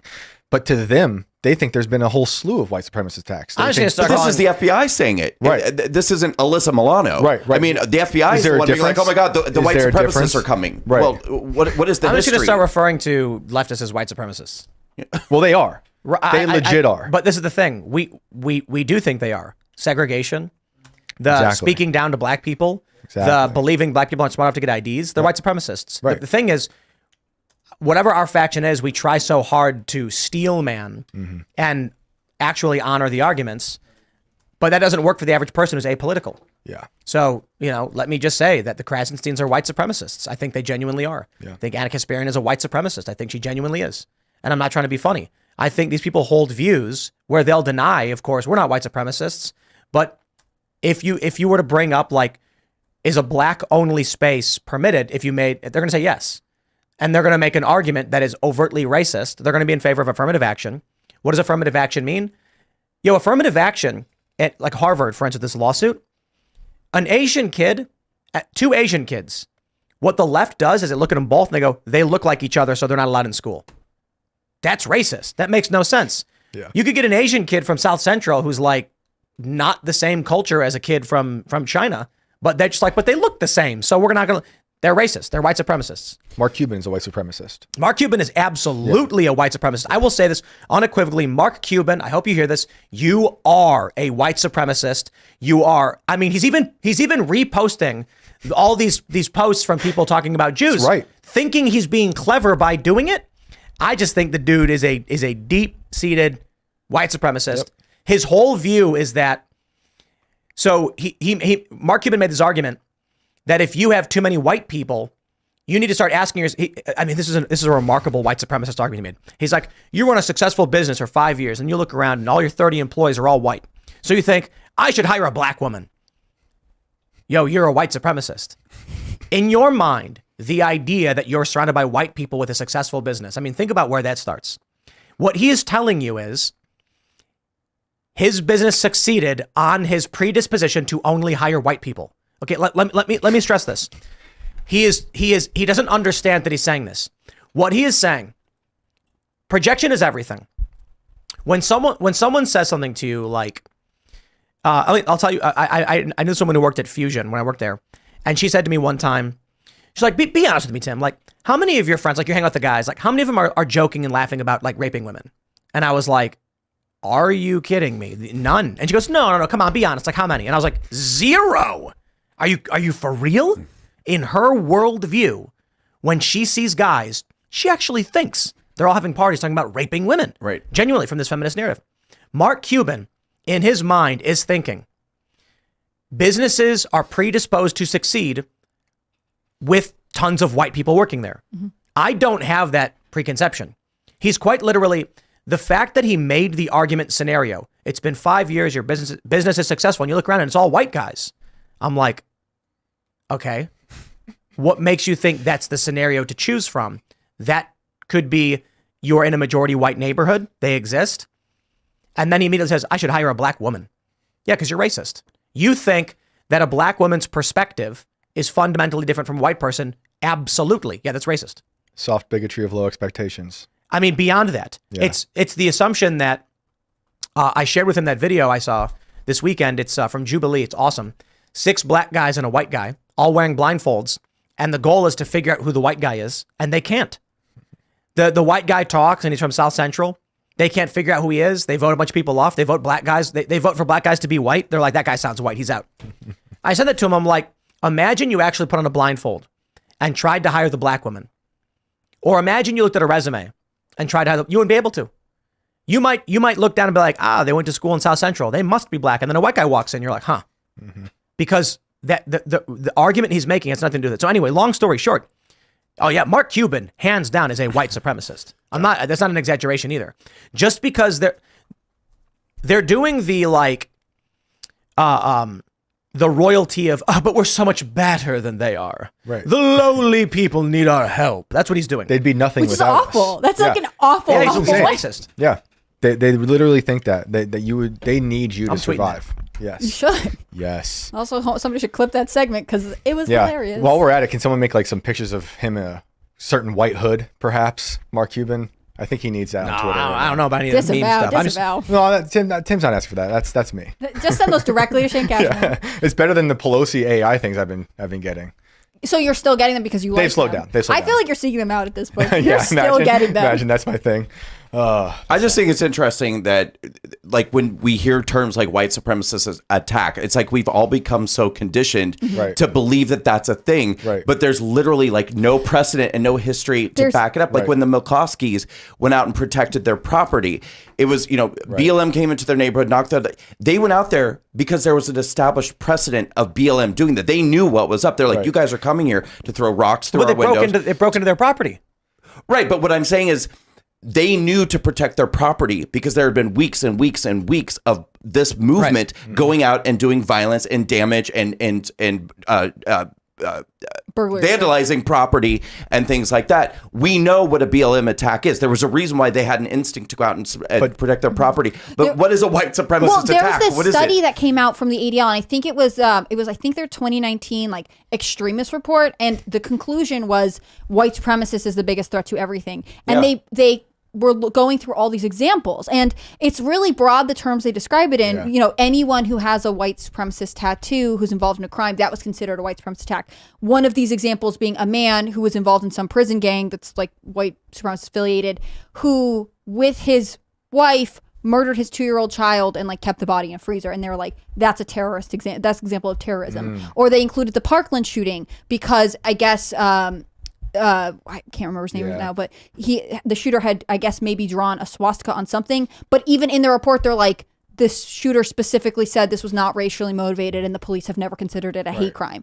So they're inflating their own data just to course. say it's real. This is real. Trust us. We're the It's authority. white supremacists to defend your life.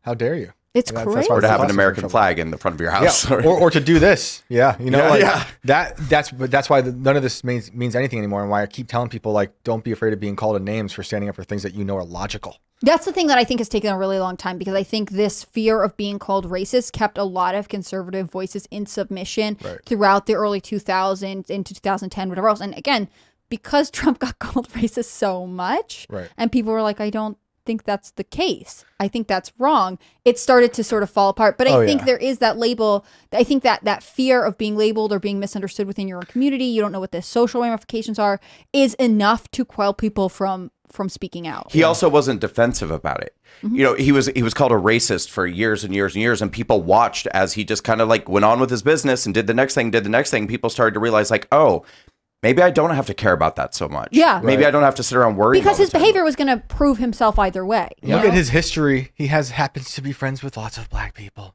Yeah. And he was also in had a every black rap president, song. like the rest he was of in us, every so- rap song that I rapped for years. Right? He was beloved by everyone. He was made fun of because he was on a reality show and he looks goofy. But like, yeah, they turned him into That a show was What did awesome. Obama say? I actually didn't watch it. The American dream is to be Donald Trump. Did he really say that? Wait, who said that? Obama said something like that. So he Oh, endorsed nice. Donald Trump. Soft endorsement there. Yeah, he should use that for a campaign. Like, why is he not doing that? Why is this Trump? not Come on. everywhere?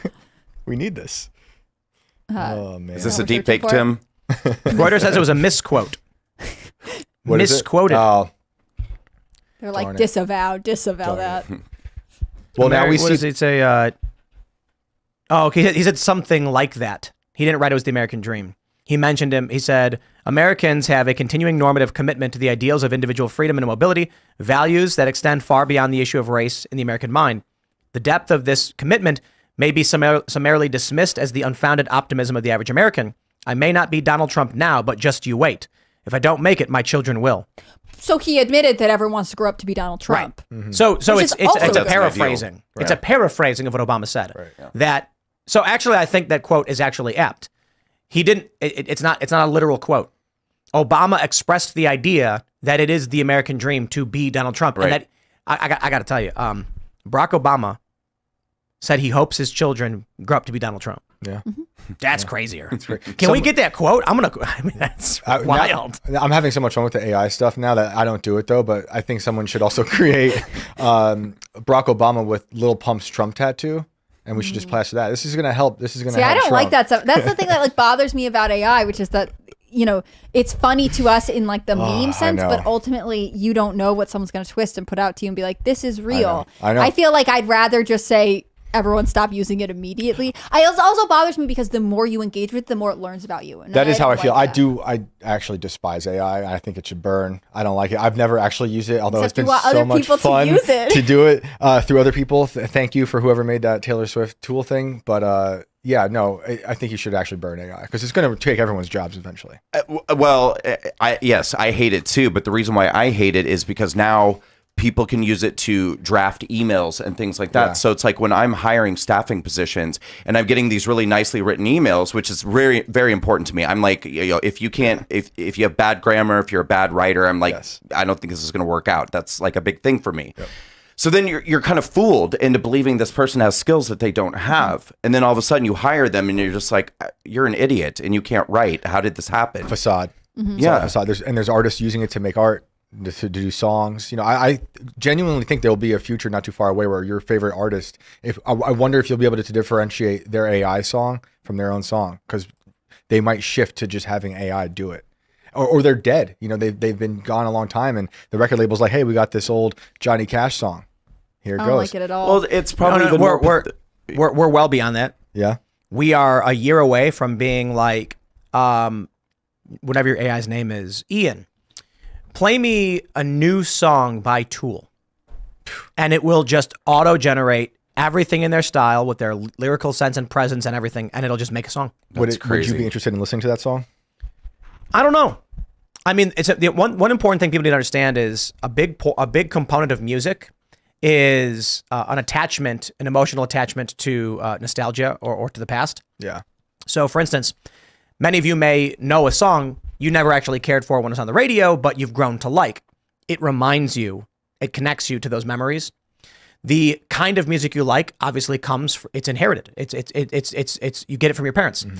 This is why, like, they have different kinds of music around the world because you grew up listening to music in your community, and then you're like, I like this feeling, I like the beat, I like the time signature, I like the instruments, and if you were to play an AI new song, you might like the general style, but will you be attached to that song in any way?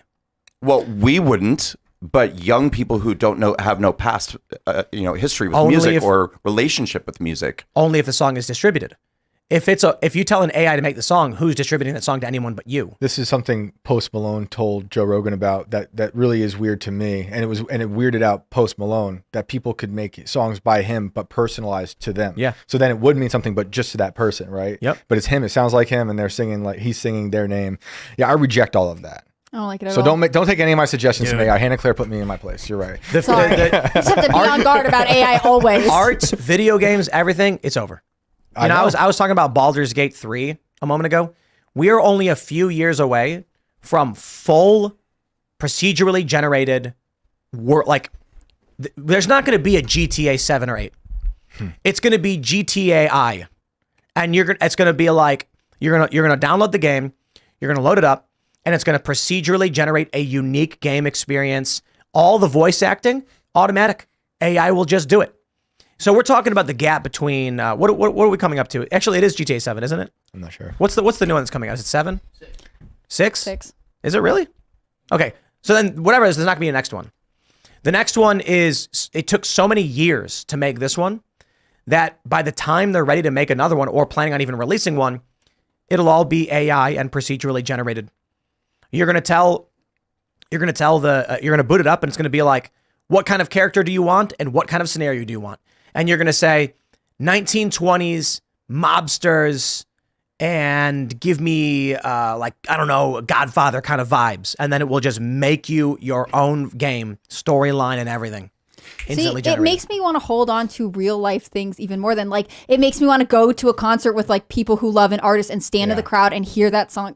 It makes me want to turn off the screen more because that's the only barrier AI really has. It is contained to what you plug yourself into. It makes me want to, buy tickets to do things but that's the question I was just going to pose to everybody. I mean, as technology advances, do you think it's possible that we'll actually come into an era of a renaissance of people who are I want to completely unplug from all of this technology. I want to go back to a time where we talk to each other and I have to go to your house to see you. And I could see entire colonies forming where people no phones. Mm-hmm. I do that. And I think you can probably talk about this more, but the first sign of it for me was this movement, especially among younger and younger parents. And it's starting to happen among mom influencers where they don't want to put their kids' faces online. For a long time, it was, especially when social media first started, it was oh, here's my adorable baby and do whatever.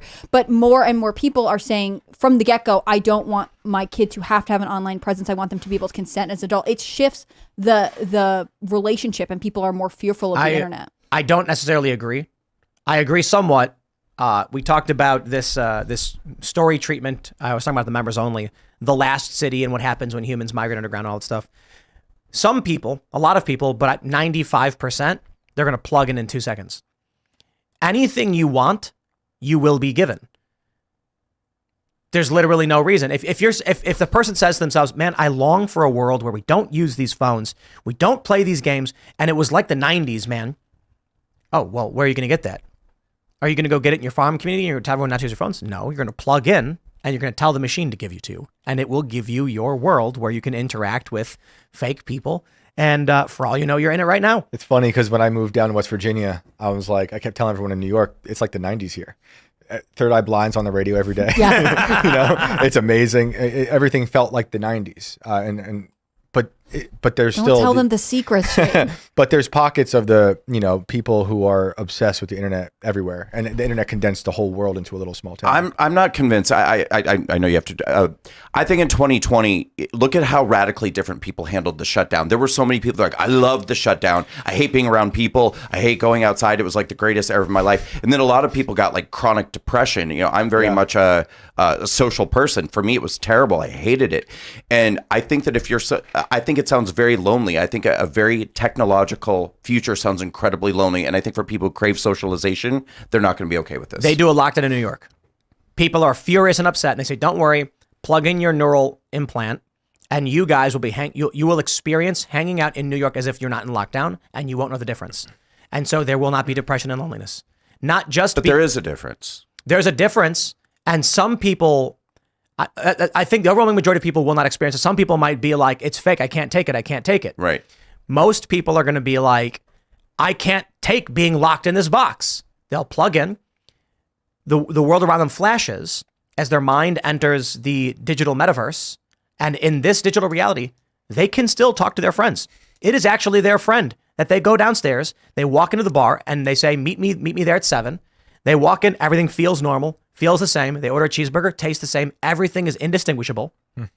And then when they're done, they go, all right, man, I'll see you tomorrow. And then disappear from the reality. And they wake up back in their apartment, instantly back home with no Uber in the real world where they're locked down. Well, I got Oculus Quest when I was on house arrest. And I can tell you it was not a substitute for going outside. Yes, I'm talking about Neuralink. I understand. When they can actually read and write to your brain and you can plug in and physically feel and interact with digital objects, that's going to be that's a game changer. But we're going to go to Super Chats. So if you haven't already, would you kindly smash that like button, subscribe to the channel, share the show with your friends. Head over to timcast.com, click join us. Become a member to support our work directly because this show is made possible thanks in part to viewers like you. We really do mean it. Without your support as members, none of this would be possible. This show, Timcast IRL, everything is sustained because we have members who believe in the show and like the work that we're doing. And me personally, I am sustained by my morning show, which is a separate show that I produce 99% by myself. If you like Timcast IRL, if we're building a brand new studio, it's going to be done on Friday. Crazy. The whole building is done. All of that is made possible because of you as members. So I really do appreciate it. New skate show, new morning show. We're getting conservative and post-liberal and libertarian moms to hang out and talk about news in a morning show style event. That's going to be a lot of fun. And it's because you guys go to timcast.com and click join us. The members only show will be up at about 10 p.m. You don't want to miss it. As a member, you get to watch. Let's read Super Chats. Chafed BM, great name, by the way, says, first, remember the Alamo. Right on. First Super Chat. Here we go. Shane H. Wilder says, submarine sandwiches are submarines by definition. It's literally in the name. Maybe that's what happened to that guy who went down to the depths of the ocean. He was in a sandwich the whole time. All right. BF says, Tim, have you tried to get Senator Mark Wayne Mullen on the show yet? He's the one who tried to fight the union boss. I know, that was hilarious. And I think we may have reached out to him, but I don't know what happened. Maybe. I know that some people don't like him either. The Trooper says, you need 50 doses of the vaccine to protect yourself from Bob. From what? From the Bob? I didn't read the sentence before I actually did the Fauci voice. It's an exaggerated Fauci voice, but if you didn't know, I am the voice of Dr. Fauci on Freedom Tunes. It's actually in my IMDb credits. So I voice a cartoon Dr. Fauci. And it was really funny because he's like, as he was fading from the news, like my role on Freedom Tunes just dries up. Seamus used to be like, I got a script for you today. Like, please read this, and just constantly giving me scripts. And he fired me. Had to let me go. Man. Yeah, because Fauci is just not culturally relevant anymore. And I begged Seamus, I'm like, Seamus, I can do other voices, man. Just let me audition. And he's like, nah. He's like, you get Fauci and that's it. All right, here we go. Aaron Audie says, never ask a man his income, a woman her age, and a Democrat what they will do to stop Donald Trump. Woof. Tim Jake says a busload of migrants arrived in Colorado Springs, El Paso County Sunday. Yesterday, county commissioners said that Colorado Springs and El Paso County will not provide sanctuary to any kind of migrants. Colorado Springs is a fairly right-wing area, so I'm not surprised. But if I was Eric Adams, and like, I got to be honest, like what I would actually do if I was the mayor of New York and these migrants are coming in, I would give a statement. I'd be like, people of New York, I just want you all to know that I will do nothing in my power to deal with these illegal immigrants. I will literally do nothing. And I assume the problem will take care of itself. Thank you and have a nice day. For real, though. The idea that he's going to spend taxpayer money and facilitate the criminal immigration and the criminal aliens, give them hotel rooms and all that stuff, that's only making things worse. The best bet is you chose to come to a place with no resources and I guaranteed you nothing. Have fun. And what happens? They leave. That's it. The locals won't tolerate it. The police won't tolerate it. No special treatment. Cops treat them any other way. Get them out. That's it. Go home. All right. Let's grab some more. Free Men Die Free says, when you said Mr. Bokus wet himself, collapsed, and couldn't move, I forgot we were talking about Bokus and not Biden. Well, he's sleeping right now. He decided to leave the table, and he went and he's napping. So he's still alive. But so what happened was he's losing a lot of weight. He's been on a special diet for a long time. He's been getting a bunch of medical treatment. He got stem cells. And we have artificially extended his life for over a year. For those that don't know, Mr. Bokus is our cat. And at some point a year and a half ago, he started slowing down and we didn't think much of it until one day he passed out. And it turns out that as a street cat, he has underdeveloped kidneys and a defect in his heart. It's because from the streets. And so there's nothing you can do when the kidneys start failing. It happens to a lot of cats. Unfortunately for him, it happened when he was 4. He is now 5. So he's made it quite a ways, and we're happy that he did. Today, he was given a little harness so that he could finally go out and smell the beautiful flowers. There's no flowers, but it was 50-something degrees. I think the excitement was too much for him. Must have elevated his heart rate, and then he just wet himself right there and then fell down and he couldn't get up and was just hyperventilating. And so he was given space, given some water, and he got better. And then when we came up here to do the show, he followed us up. And so we absolutely allowed Mr. Oh, he's awake. He's hanging out. He knew you were talking about him. Yeah.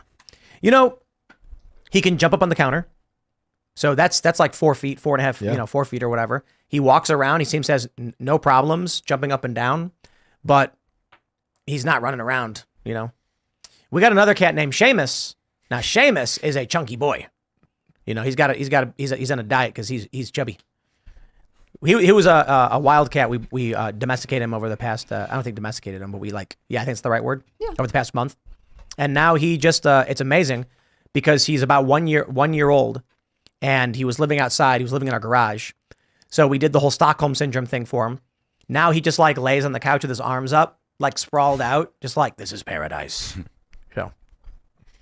And he started like hanging around your house. I think he was ultimately kind of testing you guys out. He was like, maybe I'm supposed to be an indoor cat. These are cat people. Michael Pepper says, enjoy your show and great guest. And my kids I really like your music, but can you tell me when a country has changed with just words? I don't know what that means. Country has changed with just words in terms of the death of language that we're in, and we use treason in ways maybe we shouldn't. Oh, right. Like when, is that what you mean? So like when the left changes the definition of gender. Yeah. So now gender and sex mean two different things. And what that does is it retroactively changes laws because they're textualists, not originalists. The law says a person cannot be discriminated on based on their gender. And they go, oh, but gender means your self-expression. And then the Supreme Court goes, that's correct.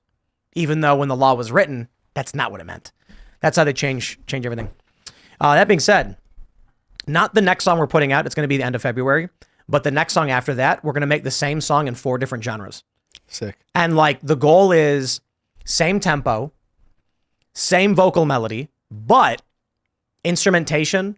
Like I want everything to be as the same as possible, but just different instruments. And like, just imagine if you replaced all the instruments in like a Weekend song with like stomping on a stage and like a banjo or something. That'd be cool. So we want to do something like that where we write one song, but in 4 different genres.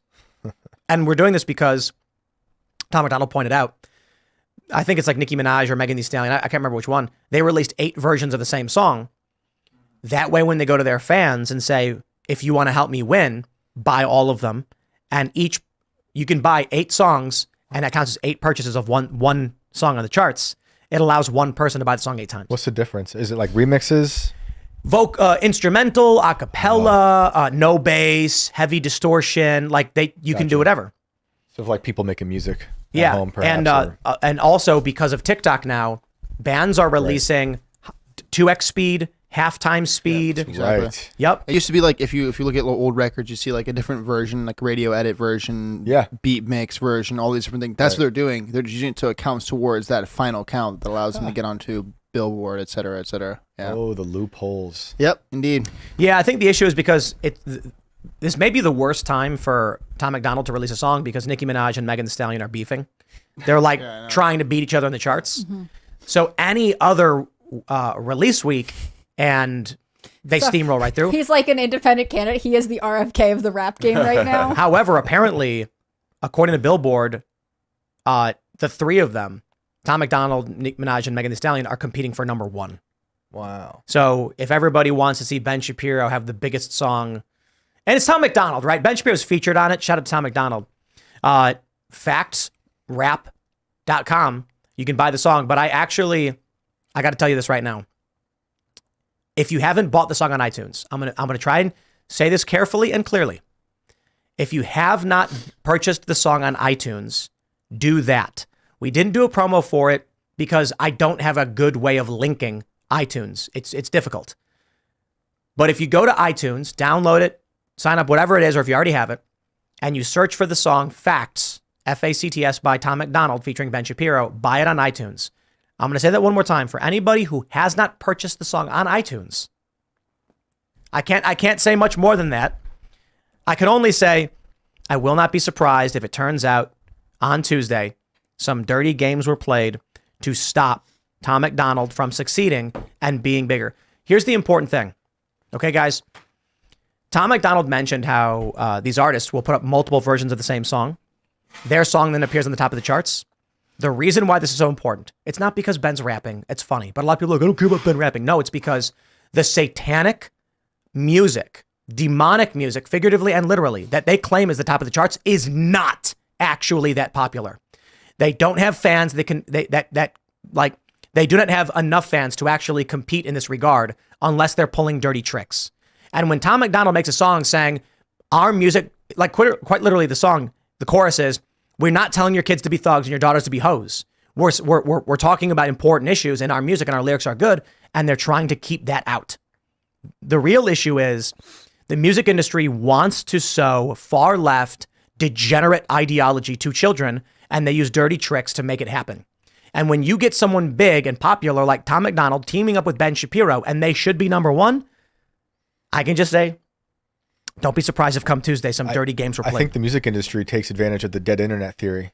You know, like I think that I remember looking at Katy Perry tweets, and if you go look at the comments, there's a ton of comments, but they were all fake. Yeah. Clearly fake, like regurgitated the same thing, sometimes in different languages. And I think like they try to present this false fame. This is how they prop up people like Biden. I believe Max Kaiser made a great point, and Stacey Herbert, that when they were in Europe in 2015, 2016, all they heard was Trump sucks, everybody hates him, they can't believe he's running.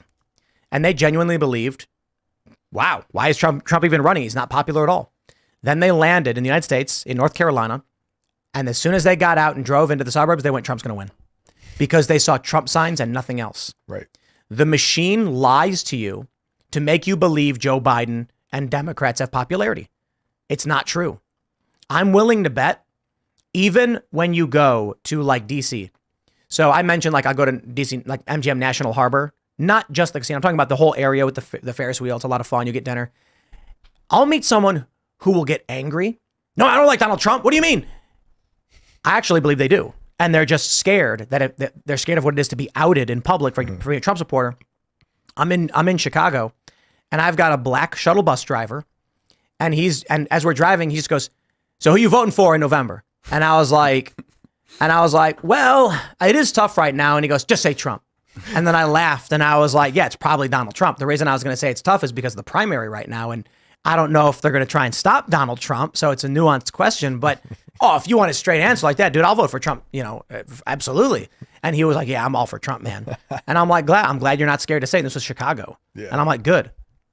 But the media machine wants to lie to you, to trick you. And so that's the game being played right now. Yeah. Let's grab some more super chats. Jacob Thompson says, hey, Tim, something that no one is taking into account is the corporations that will move to stop a civil war. Specifically, the big tech. Data centers are everywhere, and a massive amount of capital is in danger during a civil war in the orders of billions. I agree. Understand this, though. Civil war is not I hereby declare. The Civil War, we say, started with Fort Sumter. If it really was about states seceding, then it was well before Fort Sumter. Before Abraham Lincoln even got inaugurated, I think 7 states seceded from the Union, and then 4 followed after Abraham Lincoln called up a mobilization to suppress the rebellion. And even then, no one said civil war.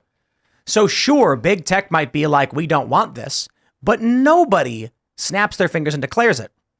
What happens? Okay, Florida deploys a Florida State Guard to Texas. They're guarding the border. Biden says enough is enough.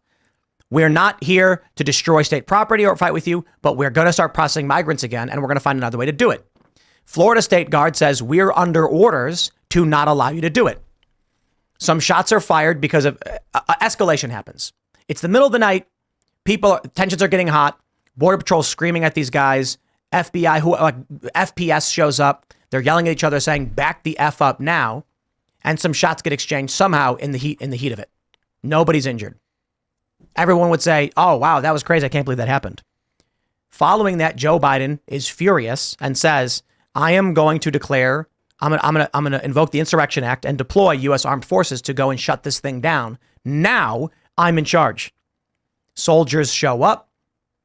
Florida, Texas, Nebraska, all these other states say back the F up. And then people think there's no way a civil war is going to break out. Locals are watching saying this is crazy what's going on. And then it does. That was basically the first Battle of Bull Run. It wasn't like either side said, we hereby declare.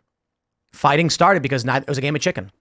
So if something does kick off in this country, you're never going to see it coming. The Americans in the Civil War did not think it was even happening when it was happening.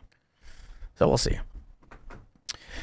Majin Sora says, if a civil war does spark, what side do you think the millions of migrants that have come here in the past few years illegally would join? That's actually a tough question. They may actually just fight wherever they are. I know we've said, and many people speculate, that the feds and Democrats will say, they don't want you here, fight for us and we'll give you citizenship. But when it comes to like the people in Texas, yeah, Texas is going to say the same thing. They're going to say, you live here and they're attacking us. And I think every state would just say, join up. It's also possible that, especially if they're enclave of immigrant communities, that they would be like, we're just going to defend our territory and we don't want anything to do with the rest of you, which is problematic in its own right. Wow. Because then you have like groups that are just like, I'm not out of here. Right. Yeah. That's the thing about like loyalty to wherever you're going. Here we go. You want to join the community. Yeah. Jared Martinez says, OMG, we are living the Star Wars. A long-term senator becomes the leader of the Galactic Republic and uses a bunch of cloned Mexicans to make an empire. But they're not from Mexico. These people are coming from all over the world. Yeah, but... Clone Venezuelans. Yep. That's a huge thing people are getting wrong here. It's not Mexicans. It's not. Just it's people that are coming through Mexico. It doesn't mean that they are Mexicans. Very easy to mistake. Brian Justice says, during the Civil War, the Union enlisted around 500,000 immigrants to fight against the Confederate forces. 25% of the entire Union Army were immigrants, while 18% were children of immigrants. Yep. Endel Wayfair says, IRL with Poso again. Dunk on his Taylor Swift cringe. Culture war. Fight him. Well, I'll just say this, not to just get into the whole Taylor Swift thing again. It's ridiculous that anybody ever even brought up the stupid PSYOP argument. I will just leave it at, there are people who are in Congress, in the Republican Party that you all know and love, who are freaking out that Benny, Jack, and others have pushed this narrative. And the idea is generally they're sabotaging their opportunity to get suburban white women by doing this. These people the Republicans want to go to suburban white women and convince them we are the appropriate choice for your kids. Loudoun County is a great example. Loudoun County is a DC suburb of people who are like Democrat leaning and slightly moderate. And then when they saw what was going on in their schools, lost it and helped vote in a Republican governor. Now with the Taylor Swift PSYOP narrative, it is poisoning the well. So when these Republicans go to areas like Loudoun and say, what they're doing to your kids is crazy, and they go, yeah, but you guys are screaming that Taylor Swift works for the Pentagon. Like, I can't vote for you. And so they're like, stop. We're trying to win these people over. Nobody's trying to win over hardcore libs in New York City. They're trying to win over like 30-year-old women who are in the suburbs who aren't very political, but are concerned about what's happening with their 5-year-old kids going to school. And they're like, what's going on? So anyway, moving on. That's something I'm worried about with and I think Michael Rappaport is an idiot, but like, I don't think we should, I say that and I'm going to say this, I don't think we should push him away if he's going to be saying, I want to vote for Trump. We need these people's votes to overwhelm the system. And, I didn't think that day would come with Rappaport. Gandalf the Based says, Tim, in new and old canon, Palpatine created the clone army and manipulated the Republic to use it, then tossed the clones to the side after the war and replaced them for stormtroopers. Dems will toss when done. I mean, there you go. Right? Let's grab some more. We will scroll down. Where are we at? Paul Lavoie. Simulation theory proves the Bible is true. If there was a beginning, then there will be an end. God will prove himself. I mean, honestly, I do love simulism because you get these like secular tech bros who are like, it is entirely possible that we're living in a simulation. And then my response is, so you're saying that like a more powerful entity than us created our universe? And you see where we're going with this? Mm-hmm. And then, you got to understand, if they really do believe we're in a simulation, then it is entirely possible the Earth is only 5,000 years old. It is entirely possible that dinosaur bones were put there by God as artifacts to be discovered. It's, I describe it like when you play GTA and you're going around Liberty City and there's a skyscraper, nobody in Liberty City in the video game actually built the skyscraper. It was programmed to exist. That could be how reality works too. If you believe in simulation theory, the Bible's not far-fetched. They start converting tech bros by being like, he is the programmer of the heavens. Well, for real though, like, because Seamus and I have talked about this. When I've talked to people about simulation theory, I'm like, my friend, I got to stop you there. I recommend you go to some theologians, Christian philosophers and scholars, and Jewish and even Muslim and Buddhists, because the questions you are asking about simulation theory are like Theology 101. Did someone create us and create everything we are in? What is the nature of reality? What is our purpose? If you're asserting the most rudimentary thing that a more advanced species programmed this thing, yeah, you're basically saying that there's a God. I'm not saying that there's a single Abrahamic God, because in this, it would be arguably a pantheon. Like if I programmed a video game with a bunch of people in it, they would refer to me as their God and their creator, but I'm like, yeah, but Shane's over here too. And I recommend watching a movie. I think it's called like The Nines with Ryan Reynolds and Megan McCarthy. Yeah, I don't want to spoil the movie for you though, but it follows this general premise, so I recommend it. It's a weird movie, but check it out. Sensei says, okay, Tim, hear me out. If you run for office in the USA and you swear your oath to the Constitution, we take your ring finger on your left hand to prove your worth. What does that mean? What? No idea. I'm just saying I would never be in office. And if I was, I'd get impeached right away. I'd just be like, dude, I'm not playing political games. If bad thing happens, bad thing gets shut down. Or you wouldn't get impeached based on the current pace of impeachments in the U.S. government. Fair point. All right. We'll grab one more. Veritas Lux says, AI is inevitable. Fearing it does nothing. I am sure there are plenty of people cursing video streaming and podcasts. Understand it, learn it, position yourself to understand how to use it. Wrong. We talk all day about how social media is making people depressed and suicidal and destroying the fabric of society and creating postmodernists. So yeah, AI will be bad. But my friends, if you haven't already, would you kindly smash that like button? Subscribe to this channel. Share the show if you really do like it. Tell your friends about it. That's the best way to help. And head over to timcast.com, click join us, become a member so you can watch the uncensored members only show coming up in a few minutes. You don't want to miss it. You can follow the show at Timcast IRL. You can follow me personally at Timcast. Brandon, do you want to shout anything out? I do. We just relaunched the Walkway Movement today. Brand new group. This group had grown to over 511,000 before Big Tech took it down after January 6th. I'm asking everybody out there watching to help me out by joining. And all you have to do... Facebook?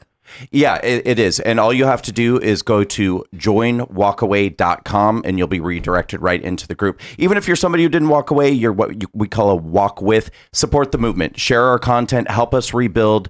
We've got 1 year to get this right. Save our country. Go to joinwalkaway.com. Join our group. Share our content. Help Walkway grow. Let's save America. Are you on any social media platforms? I am. I'm on everything. At Brandon Straka on X, Facebook. I'm on YouTube, but I never use it anymore. And we actually have our own platform too called Walkaway Social if people want to load our app. That's awesome. Yeah. Well, Joinwalkway.com. It's been super fun having you here. I'm Thank Hannah you. Claire Brimlow. I'm a writer for scnr.com. That's Scanner News. You should follow our work at Timcast News on Instagram and Twitter. I'm really happy to be a part of that team. If you want to follow me personally, I'm on Instagram at hannahclaire.b and I'm on Twitter at hcbrimlow. Guys, thank you so much. Over to you, Shane. Yeah, it was a real pleasure talking today. You can find me at Shane Cashman on all the places online. My most recent book from the Inverted World series is at ghostofthecivilwar.com. It's me looking for some lost gold and getting in trouble with some witches in a coven in Georgia. So check it out. New live show's coming soon. New live show is coming real soon. Looks awesome. Same YouTube channel, I believe, Yeah, right? Yep. We will be launching live Sunday evenings, I believe. And it's going to be a lot of fun. I can't wait to do that.